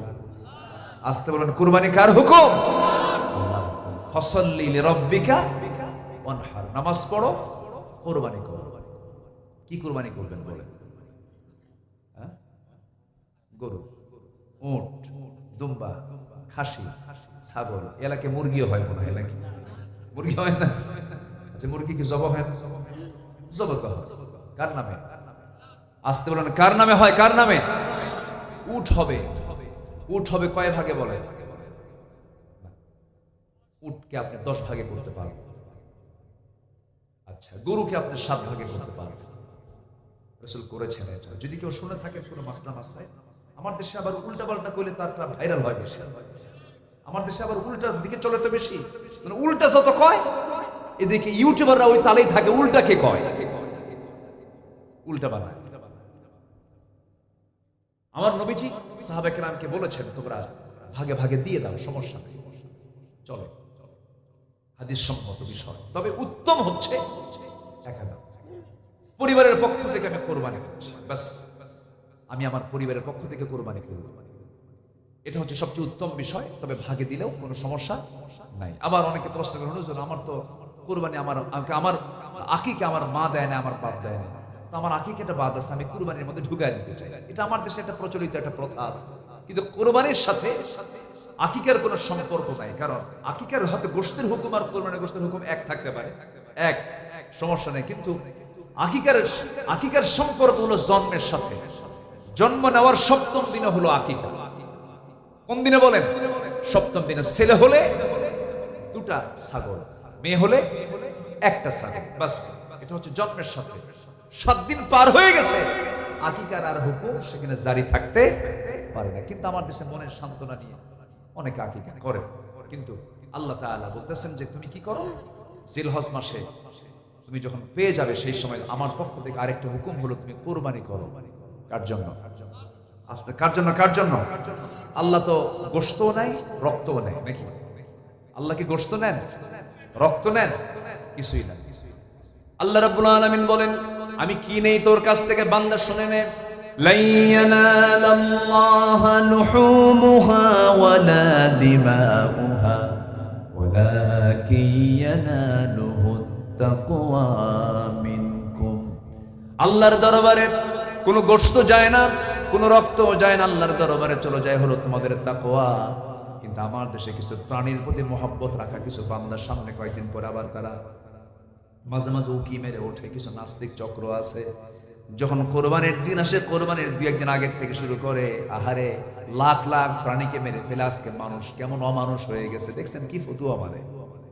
আসেন এরকম, আসেন এরকম, আসেন। যে সমস্ত নরাধমগুলো এই সমস্ত কথা বলে, জিহ্বা টেনে ছেড়া দরকার এই বেয়াদব থেকে। আসতে বলবেন না, জোরে বলেন ঠিক কিনা? তুমি সারাদিন মুরগি মেরে খাও, তুমি সারাদিন তুমি কাচ্চি বিরিয়ানি খাও, তুমি সারাদিন তোমার বাড়িতে রোস্ট খাও, আর কোরবানির আগ দিয়ে তোমার এখানে চুলকানি ওঠে যে এই সমস্ত প্রাণীগুলো একদিনে মারার কি দরকার? এদেরকে 2 পা উল্টা করে ঝুলাইয়া পেটানো দরকার এদেরকে। কোরবানির হুকুম কে দিয়েছেন? এটা কি ছোটখাটো কোনো হুকুম নাকি? অনেক বড় হুকুম। কোরবানি কিছু কিছু বান্দার জন্য ওয়াজিব। কোরবানি তাকে আদায় করতেই হবে, কোরবানি তাকে দিতেই হবে। এটার ভাগ নিয়ে সমস্যা। আবার অনেকে কোরবানি নাক দিয়ে ফ্রিজ কেনে। কি কেনে বলেন? ফ্রিজ কেনে, ভাবে যে গরুর ওজন কত, গরুর ওজন অনুযায়ী ফ্রিজের ওজন ঠিক করে। আছে কিনা বলেন? আচ্ছা বলেন তো, আপনি যে কোনো রেফ্রিজারেটর, যে কোনো ফ্রিজের মালিক, ফ্রিজ দোকানদারের মালিক, মানে ফ্রিজের যে দোকান আছে সেই দোকানদারকে আপনি প্রশ্ন করবেন যে আপনার কোন মাসে সবচেয়ে বেশি ফ্রিজ বিক্রি হয়, বলেন কোন মাসে? কিসের আগে? কুরবানি। আচ্ছা বলেন তো, প্রথম যে কোরবানির হুকুম হয়েছিল এটা কি খাওয়া? বলেন এটা কি খাওয়া? হাবিল এবং কাবিলের যে দ্বন্দ্ব ছিল, এই দ্বন্দ্ব মেটানোর জন্য আল্লাহ রাব্বুল আলামিন কি করলেন? দুজনকে কোরবানির অর্ডার দিলেন, তোমরা দুইজনে পশু জবাই করো। যার পশু আসমান থেকে আগুন এসে ভস্ম করে দেবে তার কোরবানি কবুল, আর যার আগুন পড়বে না, যার কোরবানির পশু পড়বে না, সেটা গ্রহণ করা হবে না। সেটা গ্রহণ করা হয়নি, সেটা অগ্রহণীয়। আল্লাহ যদি এইরকম সিস্টেম এখনো রাখতেন, ভয়ে কেউ কুরবানি দিত না। ভয়ে কেউ কি কুরবানি দিত? ওরে বাবা, আমি যদি কুরবানি দিতে নিয়ে যদি আসমান থেকে আগুন না আসে, তাহলে আমার তো সবাই কমে তো সো কি কথা বলছেন? আল্লাহ পাক আমাদেরকে বাঁচিয়েছেন যে এরকম কোনো কিছু এখন এই সিস্টেমটা নাই। তবে অনেকের লক্ষ লক্ষ টাকার লোন আছে, উনি 3 লক্ষ টাকার গরু কেনেন। আছে কিনা বলে? যখন বলে ভাই আপনি কি? আমি তো গরু। তুমি কি ছাগল? তুমি কি ভেড়া? আছে না ভাই বলেন তো? এই সমস্ত প্রাণী কিনে আপনি প্রাউড করবেন, ফেসবুকে পোস্ট স্ট্যাটাস দিয়ে বলবেন যে এই যে 1 লাখ টাকার গরু অমুক মেম্বার কিনছেন, অমুক চেয়ারম্যান কিনছেন, অমুক এমপি সাহেব কিনছেন। আল্লাহর দরবারে এই সমস্ত রিয়া প্রদর্শনীর কোন কোরবানি আল্লাহর দরবারে মঞ্জুর হবে না। কোরবানির পশুর নাম দিচ্ছে ডোনাল্ড ট্রাম্প। আছে নাকি? কব কিছু কব বলবো? পশুর নাম কি দিছে? ডোনাল্ড। নেতানিয়াহু নাম দিছে হলো দমোদর দাস নরেন্দ্র মোদী। কোরবানির পশুর নাম। একজন আমাকে প্রশ্ন করছে কয়েকদিন আগে মাহফিলে, হুজুর যে পশুর নাম দিছে ডোনাল্ড ট্রাম্প, ওটা দিয়ে কি কুরবানি হবে? কি উত্তর দিই? মানে আধুনিক দুনিয়ার আধুনিক প্রশ্ন। আচ্ছা বলেন তো, ডোনাল্ড ট্রাম্প যে নামটা দিছে ওটা কি ও জন্ম থেকে নাম নিয়ে আসছে? তো ওটা কুরবানি দিলে সমস্যা করছে। কিন্তু ওটার নাম ডোনাল্ড ট্রাম্প দেওয়ার কারণ কি জানেন? ডোনাল্ড ট্রাম্পের চুলের সাথে ওর চুলের মিল আছে। ঠিক আছে কিনা? গতবার এক কুরবানির পশু হাটে উঠছে, তার নাম দিছে হলো তাহেরি। বাদ তো কারোই দেয় না। নাম তাহেরি দিচ্ছেন কেন? বস যেমন মনসে না আছে, আমার গুরুটা খুব উশৃঙ্খল, খুব নাচানাচি করে। সম্মানিত ভাই, বিকৃত নাম এটা উচিত না। যে নামটাই হোক না কেন, কোন ব্যক্তিকে হেয় করে কোন নাম রাখা উচিত না। তবে এই জাতীয় কোনো পশু যদি কেউ জবাহ করে, এতে কুরবানির কোনো ক্ষতি হবে না, কিন্তু যিনি নামটা দিয়েছেন তার জন্য অবশ্যই তাকে জবাব দিতে হবে। কার আদালতে? আল্লাহর আদালতে। এগুলো করা ঠিক না। এটা করবেন কেন? আপনি নাম এটা নাম দিবেন কেন? এটা উচিত না। কোরবানি করবো আমরা কার খুশির জন্য? বলেন আসতে বলুন, কার খুশির জন্য বলেন? কোরবানির কোন পশু, কোরবানির পশুর যে গোশতগুলো সুন্দরভাবে আগে আত্মীয়ের মাঝে বন্টন করবো। জোরে বলি ইনশাআল্লাহ। কার মাঝে? বলেন আত্মীয়ের মাঝে। নিজে বেশি রাখবো না দিব বেশি? বলেন দিব বেশি, নেব কম। আমার যেন খুব দ্রুত যেন শেষ হয়ে যায়, এটাকে বেশি রাখার জন্য নয়। আমি আমার ব্যক্তিগত একটা আমলের কথা বলি। কোরবানি দেওয়ার নিয়ম হচ্ছে 3 দিন। কয়দিন বলেন? 3 দিন। পরপর 3 দিন দেওয়া যায়, এবং এই 3 দিন বান্দা রোজাও রাখতে পারে। আরেকটা ঈদের দিনও বান্দা রোজা রাখতে পারে। তো আমি ঈদের পরের দিন আমার গ্রাম যেটা, সেই গ্রামে আমি এক্সট্রা করে একটা কুরবানি দেই। পরের দিন আমি খুঁজে খুঁজে দেখি যে আমার গ্রামে কোন বাড়িতে কুরবানি হয়, কোরবানি কি দেয় নাই, কার বাড়ির উনুনে ভালো করে মজা করে গোশত খাওয়াটা হয় না। ইসলাম তো সামাজিক একটা দিনের নাম, সামাজিক ধর্মের নাম। এটা আপনার প্রতিবেশী না খেয়ে আছে আর আপনি ইমানদারের ঢেকুর মারতেছেন, আপনি ইমানদার হতে পারেন নাই। যার প্রতিবেশী না খেয়ে থাকে সে ইমানদার নয়।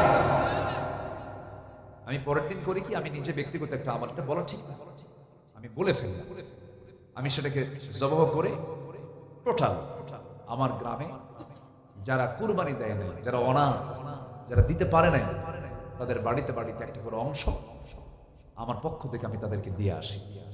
সম্মানিত ভাইয়েরা, কোরবানি হচ্ছে একমাত্র, এটার মূল তাৎপর্য হচ্ছে গোশত খাওয়ানো, এটার মূল ফাংশন ফ্রিজ আপ করা।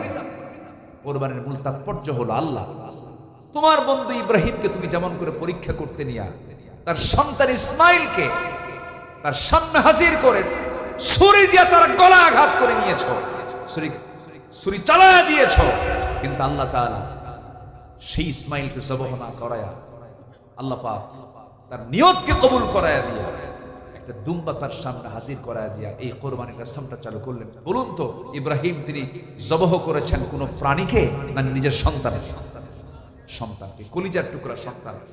ঠিক তেমনি আল্লাহর সন্তুষ্টির জন্য, আল্লাহর জমিনে দিন কায়েমের জন্য, আল্লাহর কোন বিধিবিধান জমিনে কায়েম করার জন্য, প্রতিষ্ঠার জন্য যদি আমরা যেমন কোরবানির দিন আল্লাহর খুশির জন্য যেমন কোরবানির দেহের রক্তকে জমিনে আমরা প্রবহমান করে আল্লাহর সন্তুষ্টি হাসিলের চেষ্টা করি, দিন কায়েমের জন্য যদি প্রয়োজনে নিজের বুকের তাজা রক্ত বিলীন করে দিতে হয়, সবাইকে রাজি আছেন? এটাই হচ্ছে কোরবানির শিক্ষা। কারা কারা রাজি আছেন দু হাত উঁচু করে দেখেন। কেউ তো স্লোগান দিচ্ছেন না।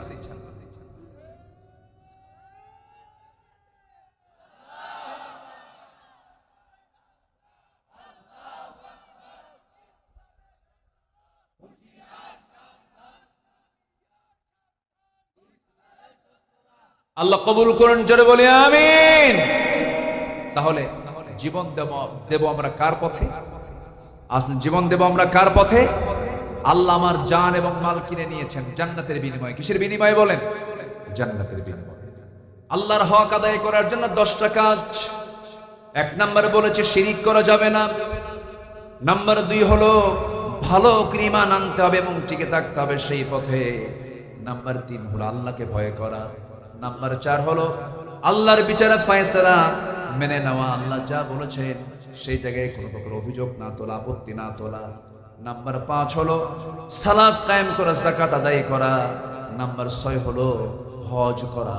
আমার দেশে বহু লোক আছে সিডনি চলে যায়, স্ট্যাচু অফ লিবার্টি দেখার জন্য চলে যায়, আমেরিকা চলে যায়, ব্রিটেন চলে যায়, কিন্তু হজে যাওয়া হয় না। এমন পোড়া কপাল আমার দেশে আছে না নাই বলেন? আছে। সোনার দাম হলো 2.5 লক্ষ টাকা ভরি, কিন্তু আমার নবীর সোনার মদিনায় যেতে সময় মাত্র টাকা লাগে 1,40,000 50,000। খুব একটা কঠিন কিছু নয়। ওই যে কবিদের কবিতাটা এক সময় ছিল, মনে বড় আশা ছিল যাব মদিনায়, এরকম করে তারা কবিতাগুলো বলতেন। আজকে এটা বাস্তবতায় আমরা তা পাই না। এখান থেকে ঢাকা যেতে সময় লাগে 10 ঘন্টা 12 ঘন্টা মাঝে মাঝে, কিন্তু মক্কায় যাওয়ার জন্য ঢাকা থেকে মাঝে মাঝে সময় লেগে যায় মাত্র 5 ঘন্টা। খুব অল্প সময় আপনি যেতে পারবেন। হজের নিয়ত করে ফেলেন। 1 বছর আমের ব্যবসা করে 10 লক্ষ টাকা কামাই করলেন, মনে মনে ভাববেন যে টাকাটা পাবো, আল্লাহ তোমার ঘরটা দেখে আসবো। আল্লাহ বলেছেন ওমান দাখালাহু কানা আমিনা, যে বান্দা আমার ঘরে ঢুকবে, আমার হারামের মধ্যে ঢুকবে, আমি তাকে নিরাপত্তা দিয়ে দেবো। জোরকান সুবহানাল্লাহ। আরাফার ময়দানে যদি কোনো বান্দার হজ কবুল হয়ে যায়, নবজাতক শিশু মার পেট থেকে যেমন গুনাহ মুক্ত হয়ে দুনিয়াতে আসে, যার হজটা কবুল হয় আল্লাহ রাব্বুল আলামিন তাকে শিশুর মতো গুনাহীন করে আল্লাহ পাক তাকে প্রস্তুত করে নেন। আর যে বান্দার উপর হজ ফরজ হয়েছে কিন্তু হজ না করে মারা গেল, সেজন্য বেদিন হয়ে মারা গেল। কি হয়ে মারা গেল? বেদিন হয়ে মারা গেল। হজের মাসে একটু আপনাদেরকে এই বিষয়ে কিছু কথা বললাম। নাম্বার 7 হলো সিয়াম পালন করা। সাওমুলি ওয়া নাজসিবিহি, এটা আল্লাহর হক। হজ আল্লাহর হক। ওয়ালিল্লাহি আলান নাসি হজ্জুল বাইতি মান ইসতাতা ইলাইহি সাবিলা। রোজা রাখবো আমরা। নাম্বার 8 হলো তওবা করব। তওবা করলে পরে সবচেয়ে বেশি খুশি হন তিনি কি? আমার বলেন আল্লাহ তাআলা। গুনাহ করেছেন গোপনে গোপনে, আল্লাহর কাছে মাফ চাইবো আমরা গোপনে গোপনে। আল্লাহকে বলবো আল্লাহ তুমি যেমন দুনিয়াতে আমার গুনাহকে গোপন করে নিয়েছো, আল্লাহ তুমি তোমার কাছে এটা গোপন করে তুমি আল্লাহ আমাকে মাফ করে দিও। আল্লাহর কাছে বেহায়ের মতো কাঁদতে হবে, আল্লাহর কাছে অস্থির হয়ে কাঁদতে হবে, চোখের পানি ফেলে ফেলে কাঁদতে হবে। আমার ভাইয়েরা, দুনিয়া থেকে আমিও বিদায় হব, আপনিও বিদায় হবেন। কেউ বাঁচার জন্য আসি নাই। যে কোনো মুহূর্তে দুনিয়া থেকে বিদায় নিয়ে নেব। মৃত্যু কিন্তু সহজ কোনো বিষয় নয়। ইদ্রিস আলাইহিস সালাম একদিন বলছেন আল্লাহ মৃত্যুর যন্ত্রণা কেমন আমাকে একটু দেখায় দাও তো, আমি একটু দেখতে চাই। মালাকুল মউত পাঠায় দিলেন, তার জান কবজ হয়ে গেল। আল্লাহ পাক তাকে আবার জিন্দা করলেন। এবার বলা হলো ইদ্রিস কষ্ট কেমন হয়েছে? তিনি বলছেন, আল্লাহ আমার কাছে মনে হলো আমার যখন জান কবজ হচ্ছিল, একটা জীবিত মানুষের মাথার চামড়া টেনে টেনে পা পর্যন্ত নিয়ে আসলে যত বড় না কষ্ট হয়, তার চাইতে বেশি কষ্ট আমার অনুভূত হচ্ছিল। সঙ্গে সঙ্গে আল্লাহ বলছেন, ইদ্রিস রে, মালাকুল মউত তোমার যখন জানটা কবজ করেছে, অত্যন্ত আদর করে যত্ন করে জানটা কবজ করেছে। আদর যত্নের জান কবজের তীব্রতা কষ্ট যদি এমনটা হতে হয়, এমনটা কষ্ট হয়, সবার সামনে মৃত্যুর মুখে মুখে আসে না নাই বলেন? আচ্ছা, সবাই আমরা মৃত্যুর মুখে মুখে দাঁড়াবো একদিন। দুনিয়া থেকে বিদায় নিয়ে নেব। দাদা চলে গেছে, দাদি চলে গেছে, নানা চলে গেছে, নানি চলে গেছে। কত স্মৃতি দাদার সঙ্গে একসঙ্গে থেকেছি। দাদার মুখের চিবানো পান মুখের মধ্যে থেকে বের করে আমাকে দিয়েছেন। কত সুন্দর সময়গুলো পার করেছি। সেই দাদাটা চলে গেল। কলিজার টুকরা সন্তান চলে গেছে, অনেকে কত আদর করেছেন। মা চলে গেছে, বাবা চলে গেছে, কত কাছের প্রিয়জনরা চলে গেছে। বছর 3 আগের কথা, আমার এক বন্ধুর সঙ্গে আমরা একসঙ্গে পড়াশোনা করেছি, একসঙ্গে আলিম পাস করেছি, নাম হলো জিয়াউর রহমান। একসঙ্গে একই ক্লাসে পড়েছি, কত আনন্দ উল্লাস করেছি, কত আড্ডা মেরেছি। সে আর্মিতে চাকরি পেল, আর্মিতে চাকরি করলো, আর্মির বড় কর্মকর্তা ছিল। মাঝে মাঝে কথা হতো, সুন্দর তেলাওয়াত সে করতে পারে, সুন্দর কণ্ঠ ছিল তার, সন্তানাদিও আছে, পরিবার পরিজনও আছে। হঠাৎ করে একদিন মনে হলো কতদিন বন্ধুর সঙ্গে কথা হয় না, ফোন দিলাম। ফোন ওই দিক থেকে ফোনটা যে রিসিভ করলো, মহিলার কণ্ঠ আসলো। আমি সালাম দিয়ে শুরু করলাম, বললাম, মনে হয় আপনি ভাবি হবেন। আমার ভাই, আমার বন্ধু জিয়াটা কোথায়? সঙ্গে সঙ্গে বল, জিয়া তো নাই। আচ্ছা, আসলে পরে আমাকে একটু ফোনটা ধরতে বলবেন, আমাকে ফোনটা দিতে। আমি অমক বলছি। ওপার থেকে একটু কাদা কাদা কণ্ঠে বলছে, ভাই রে, আপনার ভাই তো এমন জায়গায় গেছে যে দেশ থেকে মানুষ আর কোনোদিন ফিরে আসে না, দুনিয়া থেকে বিদায় নিয়েছে। আমি নিজেকে স্থির করতে পারলাম না। হারে, আমার বয়সী মানুষ, একসঙ্গে পড়াশোনা করলাম, একসঙ্গে সময় কাটালাম। একটা মানুষের জীবন পরিবর্তনের জন্য বেশি কিছু লাগে না। একটা মানুষের বাস্তব কোন বইয়ের পড়া, বইয়ের শিক্ষা দিয়ে মানুষ কখনো শুধু ভালো হবে না। বাস্তব একটা শিক্ষা হলো, একটা বান্দা ভালো হওয়ার জন্য তার প্রিয়জনের মৃত্যুটা তার সবচেয়ে বড় শিক্ষা। প্রিয়জন দুনিয়া থেকে বিদায় নিয়েছে, কিচ্ছু না জীবন, ও চলে গেছে, আমিও চলে যাব। সব দুনিয়া থেকে একদিন বিদায় নিয়ে নেব। আমার নবীজি দুনিয়া থেকে বিদায় নিচ্ছেন, খুব অসুস্থ মানুষ। ওমরে ফারুক রাদিয়াল্লাহু আনহু পাগলার মতো হয়ে গেছে। একজন এসে বলতেছে, ভাই ওমর, রাসূল ইন্তেকাল করেছেন। আমার নবীজি খুব পারিবারিক মানুষ ছিলেন, তিনি পরিবারকে খুব মহব্বত করতেন, পরিবারকে সময় দিতেন। ওমরে ফারুক জানেন না তিনি ইন্তেকাল করেছেন, কারণ রাসূল ইন্তেকাল করেছেন সাহাবীদের সামনে না, স্ত্রীর সামনে। বলেন কার সামনে? স্ত্রীর সামনে, ঘরের ভেতরে পর্দার পরিবেশে তিনি ছিলেন। ঘরের মধ্যে তিনি দুনিয়া থেকে বিদায় নিয়েছেন। রাসূল যখন দুনিয়া থেকে বিদায় নেন, তার সামনে কেউ ছিল না, মাত্র একটা মানুষ ছিল, তার নাম হচ্ছে আম্মা জান আয়েশা সিদ্দিকা রাদিয়াল্লাহু তাআলা আনহা। তিনি যখন দুনিয়া থেকে বিদায় নেন, তিনি পরিবারকে খুব মহব্বত করতেন। কলিজার টুকরা ফাতিমাকে ডাক দিয়ে বলছেন, আয়েশা ফাতিমাকে ডাক দাও। তো ফাতিমাকে ডেকে আনা হলো। বলছেন, ফাতিমা রে, তুই দুনিয়াতে থাকবি, আমি দুনিয়া থেকে বিদায় নিচ্ছি, কিন্তু আমি তোকে না দেখলে থাকতে পারি না। আমার নবীজি মেয়েদেরকে খুব পছন্দ করতেন, মহব্বত করতেন। রাসূল বলেন, যার ঘরে 3টা মেয়ে আছে তার জন্য 3টা পৃথক জান্নাত। আমি 4টা মেয়ের বাবা। রাসূল মেয়েদেরকে খুব প্রাধান্য দিতেন, বলতেন, ও মেয়ের বাবারা, বাজার করতে গেলে পরে মেয়ের জন্য আগে বাজার করবা, ছেলের জন্য পরে বাজার করবা, মেয়েদেরকে দাম দিবা। আমি মেয়েদের বাবা, মেয়েদেরকে সম্মান করি। আমার রাসূল মেয়েদেরকে খুব মহব্বত করতেন, খুব আদর করতেন। ফাতিমা রাদিয়াল্লাহু আনহাকে বিয়ে দিলেন। বিয়ে দেওয়ার পর থেকে নিয়ে আমার নবীজি তার মৃত্যুর দিন পর্যন্ত 3টা দিন পার হতে দেন না। 3টা দিন চলে গেলে রাসূল অস্থির হয়ে যেতেন, আমার মেয়েটাকে দেখি না, ফাতিমাকে দেখি না, ছটফট করতেন। নবীজি এতটাই পারিবারিক ছিলেন, পরিবারকে খুব মহব্বত করতেন, সন্তানদের সময় দিতেন, বউদেরকে সময় দিতেন। আমার নবীজির 4টা স্ত্রী একদিন একসঙ্গে এসে নবীর সামনে দাঁড়িয়ে বলছেন, হুজুর, আপনি কাকে সবচেয়ে বেশি ভালোবাসেন? রাসূল বলছেন, কেন, কি হয়েছে হুজুর? আমাদের 4 জনের মধ্যে গন্ডগোল হয়েছে, আপনি আমাকে ভালোবাসেন, আপনি আমাকে ভালোবাসেন, সবাই বলে আমাকে বেশি ভালোবাসে। আপনার মুখ থেকে শুনতে চাই আপনি কাকে ভালোবাসেন। বলুন তো, এই প্রশ্নটা সহজ না কঠিন? কঠিন প্রশ্ন, বললেই তো ক্যাসাল লেগে যাবে, সমস্যা হয়ে যাবে। রাসূল বলছেন, একটু হিকমত খাটানো দরকার, তোমরা চলে যাও। তাদেরকে পাঠায় দিন আর বললেন, আগামীকালকে বলে দেব তোমাদেরকে আমি কাকে সবচেয়ে বেশি ভালোবাসি। ব্রেন খাটায় করলেন কি, সন্ধ্যা হতে হতেই, অন্ধকার হতে হতেই তিনি 8টা খেজুর হাতের মধ্যে নিলেন, দুইটা করে প্যাকেট করলেন। 2টা খেজুর নিয়ে প্রথমে আম্মা জান আয়েশার ঘরে গিয়ে বলছেন, আয়েশা রে, আমি তোমাকে দারুণ ভালোবাসি, 2টা খেজুর দিয়ে গেলাম, তোমাকে যে এত ভালোবাসি 2টা খেজুর দিয়ে গেছি, এই কথা যেন অন্য কোনো স্ত্রীর কানে না যায়। দ্বিতীয় স্ত্রী ঘরে একই কথা বললেন, তৃতীয় স্ত্রী ঘরে একই কথা বললেন, চতুর্থ স্ত্রী ঘরে গিয়ে একই কথা বলে 2টা করে খেজুর দিয়ে আসলেন, একই কথা বলে চলে আসলেন। পরের দিন সকালবেলা বুক ভরা আশা নিয়ে 4 জন চলে গেছে। হুজুর আপনি বলেছেন আজকে জানাবেন কাকে বেশি ভালোবাসেন। রাসূল একটু মুস্কি হাসি মেরে বলছেন, ও আমার স্ত্রীরা, গত রাত্রিতে আমি লুকায় যার ঘরে 2টা খেজুর দিয়ে আসছে, আমি তাকেই বেশি ভালোবাসি। সুবহানাল্লাহ বলবেন না?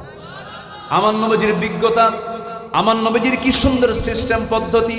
রাসূল সময়কে ম্যানেজ করেছেন। ছোট্ট বাচ্চাদের সামনে যখন বসে যেতেন, বাচ্চা মানুষ বাচ্চার মতো হয়ে যেতেন। আমার নবীজি সেজদায় যেতেন, হোসেন নবীজির ঘাড়ে গিয়ে বসতেন। আমার নবীজি রুকুতে যেতেন, লাভ মেরে গিয়ে নবীজির পিঠে গিয়ে বসতেন হোসেন রাদিয়াল্লাহু তাআলা আনহু। আমার নবীজি জুমার খুতবা দিতেন, হোসেন লম্বা জুব্বা পরে বারবার প্যাঁচ লেগে পড়ে যান। নবীজি ওয়াজিব খুতবা ছেড়ে দিয়ে ছোট্ট বাচ্চা হোসেনকে প্রথম কাতারে বসায় দেন। আমার বন্ধুগণ, যে মসজিদে ছোট্ট বাচ্চাদের চিৎকার আওয়াজ শোনা যায়, যে মসজিদগুলোতে বাচ্চাদের কান্নার আওয়াজ শোনা যায়, এটা হচ্ছে রহমতের মসজিদ, বরকতের মসজিদ। জোরে বলেন সুবহানাল্লাহ। বাচ্চাগুলো যা আছে সব নিয়ে যাবেন মসজিদে, ছেলে হোক মেয়ে হোক, 4 বছর 5 বছর 6 বছর 7 বছর 8 বছর 9 বছর, সবগুলো বাচ্চা গ্রামের কোথাও থাকবে না, সব চলে যাবে কোথায়? তারা হাঁটবে, তারা হাসবে, তারা কাঁদবে, তারা ঠেলাঠেলি করবে, তারা ঘুদাঘুদি করবে, কোনো ডিস্টার্ব করা যাবে না। নিজের চোখে দেখে আসলাম কাতারের সেন্ট্রাল মসজিদ, দোহার মধ্যে সবচেয়ে শ্রেষ্ঠ মসজিদ, কাতারের সেন্ট্রাল মসজিদ দেখে আসলাম। জাস্ট আমাদের দেশের বাইতুল মুকাররমের মতো সেন্ট্রাল মসজিদের প্রথম কাতারে আমি নামাজটা যখন পড়ছিলাম, খতিব নামাজটা শেষ করলেন, কয়েক শত ছোট্ট বাচ্চারা দৌড় মেরে এসে খতিবের কপালে চুমা খায়, হাত টেনে ধরে, তার জামা টেনে ধরে। খতিবের সবাইকে সুন্দর করে আদর করছেন, স্নেহ করছেন। কিন্তু আমার দেশের মসজিদগুলো কিছু বুড়াদের দখলে, কিছু বুড়া মানুষ, এত বুড়া মানুষ চোখগুলো এত বড় বড় বানায়, বাচ্চাদের দেখলে পরে ওই বাচ্চাগুলো মনে মনে দোয়া করে, বুড়া তুই মরবি কোন দিন। এই আছে না নাই? এগুলো করা যাবে না, মসজিদকে আমার আবাদ বানায় ফেলবো। জোরে বলি ইনশাআল্লাহ। আমার বন্ধুগণ, আম্মা জান আয়েশা সিদ্দিকা রাদিয়াল্লাহু আনহা দুনিয়া থেকে বিদায় নেবেন। আয়েশা সিদ্দিকার ঘরে রাসূল দুনিয়া থেকে বিদায় নেবেন। এবার রাসূল বলেন, আয়েশা রে, দুনিয়াতে আমার কারোর সঙ্গে কোনো কথা হলো না, তোমার সঙ্গে আমার সর্বশেষ কথা হয়ে দুনিয়া থেকে আমি বিদায় নিচ্ছি। আয়েশা, তোমাকে একটা কথা বলে যাচ্ছি, আমার উম্মতকে একটা মেসেজ জানায় দিবা। আমার উম্মত 1 নম্বর হক, আল্লাহর হক, নামাজ যেন 5 ওয়াক্ত আমার উম্মতরা যেন কখনো না ছেড়ে দেয়। আল্লাহ তুমি সকল মানুষকে নামাজি বানায় দাও। জোরে বলি আমিন। আমার দেশে কত দল তৈরি হলো, কত সরকার গঠন হলো, কত সরকার আসলো গেল, কত দল আমার চোখের সামনে দেখতে পেলাম। জাহান্নাম থেকে বাঁচার জন্য কারো কোনো টেনশন নাই, ঠিক কিনা বলেন? মদের আইন পাস হয়, জেনার আইন পাস হয়, এরপরে সুদের আর কারবার চলে, সব চলে। আজ পর্যন্ত জাহান্নাম থেকে বাঁচার জন্য জাতিকে নামাজের দিকে কেউ ডাকলো না, নামাজের আইন কেউ পাস করতে পারলো। আমি অধ্যাপক মুজিবুর রহমান সাহেবকে ধন্যবাদ জানাই, আপনাদের রাজশাহীর কৃতের সন্তান, রাজশাহীর গর্ব, গোদাগাড়ি তানোরের বারবার নির্বাচিত এমপি, ভাইজানের সহযোগী, আপনার সময় তিনি ছিলেন। উনি সেদিন পার্লামেন্টে বুক উঁচু করে বলেছেন, আসুন না আমার দেশকে সুন্দর করার জন্য, মাদক মুক্ত, জেনা মুক্ত, সন্ত্রাস মুক্ত একটা দেশ গঠন করার জন্য সূরা হজের 41 নম্বর আয়াত, নামাজ, যাকাত, আমরা সমাজে রাষ্ট্র আমরা চালু করি। এটা হোক। সবাইকে চান না? আপনারা সবাইকে চান না? আল্লাহ যেটা চান বান্দা সেটাই চাইতে হবে, ঠিক কিনা বলেন? আল্লাহ কবুল করুন। জোরে বলি আল্লাহুম্মা আমিন। আমি আর কথা না বাড়ি, যতটুকু কথা বলেছি আমল করার তৌফিক সবাইকে দান করুন। জোরে বলি আল্লাহুম্মা আমিন। আমার আব্দুর রহিম ভাই কোথায়? আমার আব্দুর রহিম ভাই অনেক কষ্ট করেছেন, মাহফিলের জন্য অনেক পরিশ্রম করেছেন। আল্লাহ তুমি সবার মাহফিল, সবার এই পরিশ্রমকে, শ্রমকে তুমি আল্লাহ কবুল আর মঞ্জুর করে নাও। জোরে বলি আল্লাহুম্মা আমিন। জোরে বলি আল্লাহুম্মা আমিন। এমপি মহোদয় তিনি অত্যন্ত ব্যস্ত মানুষ, এরপরও তিনি বসে বসে আলোচনাগুলো শুনলেন। তা আমি কথা আর বাড়াবো না, নামাজের মতো করে আমরা তাশাহুদের সুরত আমরা সবাই বসে যাই, সবাই নামাজের মতো করে বসে যাই। আমরা আল্লাহর কাছে চাবো, আল্লাহর কাছে প্রার্থনা করব, আল্লাহ যেন আমাদের গুনাহ ক্ষমা করেন।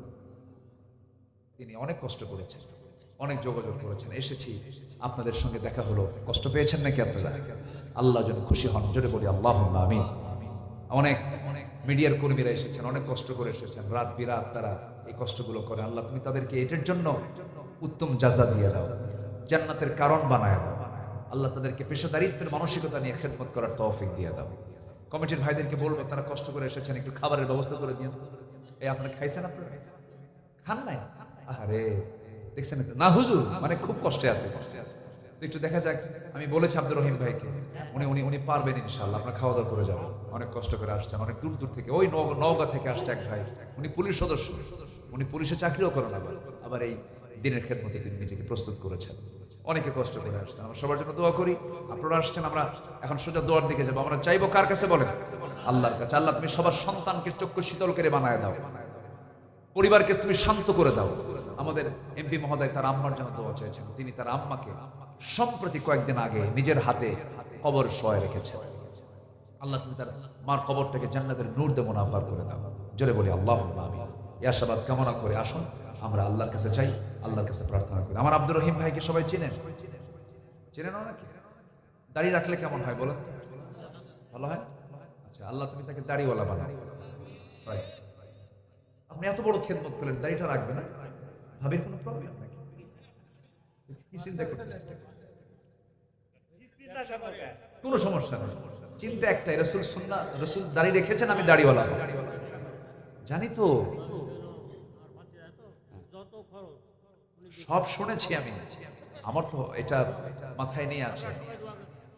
উনি যে আজকে আমারে কত কি খাওয়াইছে, 1 মাস না খেলেও হয়, শুধু এতটুকু বলবো, অত্যন্ত মেহমান প্রিয় মানুষ, খুব ভালো। আল্লাহ তুমি তাকে দাড়িওয়ালা বানাও, জোরে বলি আল্লাহুম্মা আমিন। আপনাদের দাড়িটা রাখার দরকার নাই, দেখছেন না?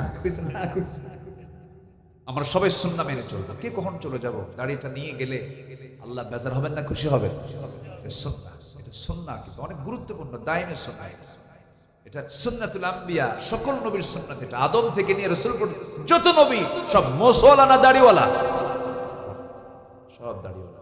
আসো আমরা আল্লাহর কাছে চাই, আল্লাহর কাছে প্রার্থনা করি, এই মাহফিলকে তুমি আল্লাহ কবুল করে নাও, জোরে বলি আল্লাহুম্মা আমিন। আপনি দোয়া করে দেন, আমি করব। আল্লাহুম্মা ربنا ظلمنا أنفسنا وإن لم تغفر لنا وترحمنا لنكونن من الخاسرين ربنا لا تزغ قلوبنا بعد إذ هديتنا وهب لنا من لدنك رحمة إنك أنت الوهاب أي رب العالمين গভীর রাত, নিঝুম রাত, ঝিমানো রাত্রিতে চাঁদের মতো হাজারো মুসলমান নরনারী নিয়ে তোমার কালাম থেকে কিছু কথা বলেছি, গুনার বোঝা মাথায় নিয়ে দুটো হাত পেতেছে। আল্লাহ গুনার দিকে নজর দিও না, বান্দা মনে করে তামাম জিন্দেগির গুনাহগুলোকে মাফ করে দাও। আব্বা আম্মা যারা দুনিয়া থেকে বিদায় নিয়েছেন, জিন্দেগির গুনাহগুলো মাফ করো, কবরগুলোকে জান্নাতের টুকরা বানায়া দাও। আব্বা আম্মার জন্য কি দোয়া তাও শিখিয়ে দিয়েছো, আওয়াজ দিয়ে সবাই ঠোঁট মিলিয়ে বলুন, রব্বিরহামহুমা কামা রব্বায়ানি সগীরা, রব্বিরহামহুমা কামা রব্বায়ানি সগীরা। ও আল্লাহ, এমপি মহোদয় তার মাকে হারিয়েছেন, দোয়া চেয়েছেন, আল্লাহ তার আম্মার কবরটাকে জান্নাতের নূর দিয়ে মুনাফফার করে দাও। অনেকের আব্বা আম্মা বেঁচে আছেন, তাদের প্রতি তোমার খাস রহমত নাজিল করো। দুনিয়া থেকে কোন দিন বিদায় নেব জানি না, ডান হাতে আমলনামা না আসা পর্যন্ত মরণ দিও না। এই গ্রামে কত মাইয়াত শুয়ে আছে রে, আশেপাশে কত কবরবাসী শুয়ে আছে, অপেক্ষায় আছে আমার সন্তানটা আমার জন্য কখন দোয়া করবে। আশেপাশে যত কবরবাসী আছেন, কবরবাসীর সমস্ত আযাব মাফ করে দাও, কবরগুলোকে জান্নাতের টুকরা বানায়া দাও। তোমার বান্দাগুলোকে নেয়াত তুলেছে এমন সময় মুসলমানদের পায়ের তলায় মাটি নাই। ও আল্লাহ, ফিলিস্তিনকে বাঁচাও, কাশ্মীরকে বাঁচাও। আল্লাহ, মুসলমানদের প্রথম কিবলা বাইতুল আকসাকে মুসলমানদের হাতে তুলে দাও। এই ক্রান্তি লগ্নে 180 কোটি মুসলমানের জন্য একটা ওমর তুমি আল্লাহ পাঠায়া দাও। দুনিয়া থেকে যেদিন বিদায় নিয়ে নেব রে, টেনে হেঁচড়ে ঘর থেকে বের করে দেবে, কবরের দিকে ঠেলে আমাকে নিয়ে যাবে, কবরে শোয়া দেবে। 24 ঘন্টা যাবে না মাথার চুলগুলো খসে খসে পড়বে, 3 দিন যাবে না চামড়াগুলো গলে গলে পড়বে। মাত্র 7টা দিন পেটের নারী বুড়ি সব চোখ মুখ কান নাক দিয়ে বের হওয়া শুরু হয়ে যাবে, কিম্পুত কিমাকার চেহারা হয়ে যাবে। মাত্র 3টা মাস পরে দেখা যাবে কবর খনন করে যদি দেখা হয় কয়েকটা হাড় ছাড়া কিচ্ছু নাই রে। এই তো জীবনের পতন। কত রাজা মহারাজা দুনিয়া থেকে বিদায় নিয়েছে, ইতিহাস মুছে গেছে। এই সম্রাট বাবররা, হুমায়ুন, আওরঙ্গজেব, বাদশাহ জাহাঙ্গীর, বাদশাহ আলমগীর, কত বড় বাদশাহ, উপমহাদেশ তারা শাসন করেছে, দুনিয়া থেকে বিদায় নিয়েছে। কবরের পাশে আজকে দাঁড়ানোর মতো লোক নাই রে আল্লাহ।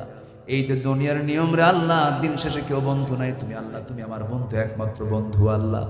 সে অন্তিম সময়ে যখন চলে আসবে, জবানে জারি করে দিও কালো জয় কালেমা তাইয়্যিবা লা ইলাহা ইল্লাল্লাহ মুহাম্মাদুর রাসূলুল্লাহ।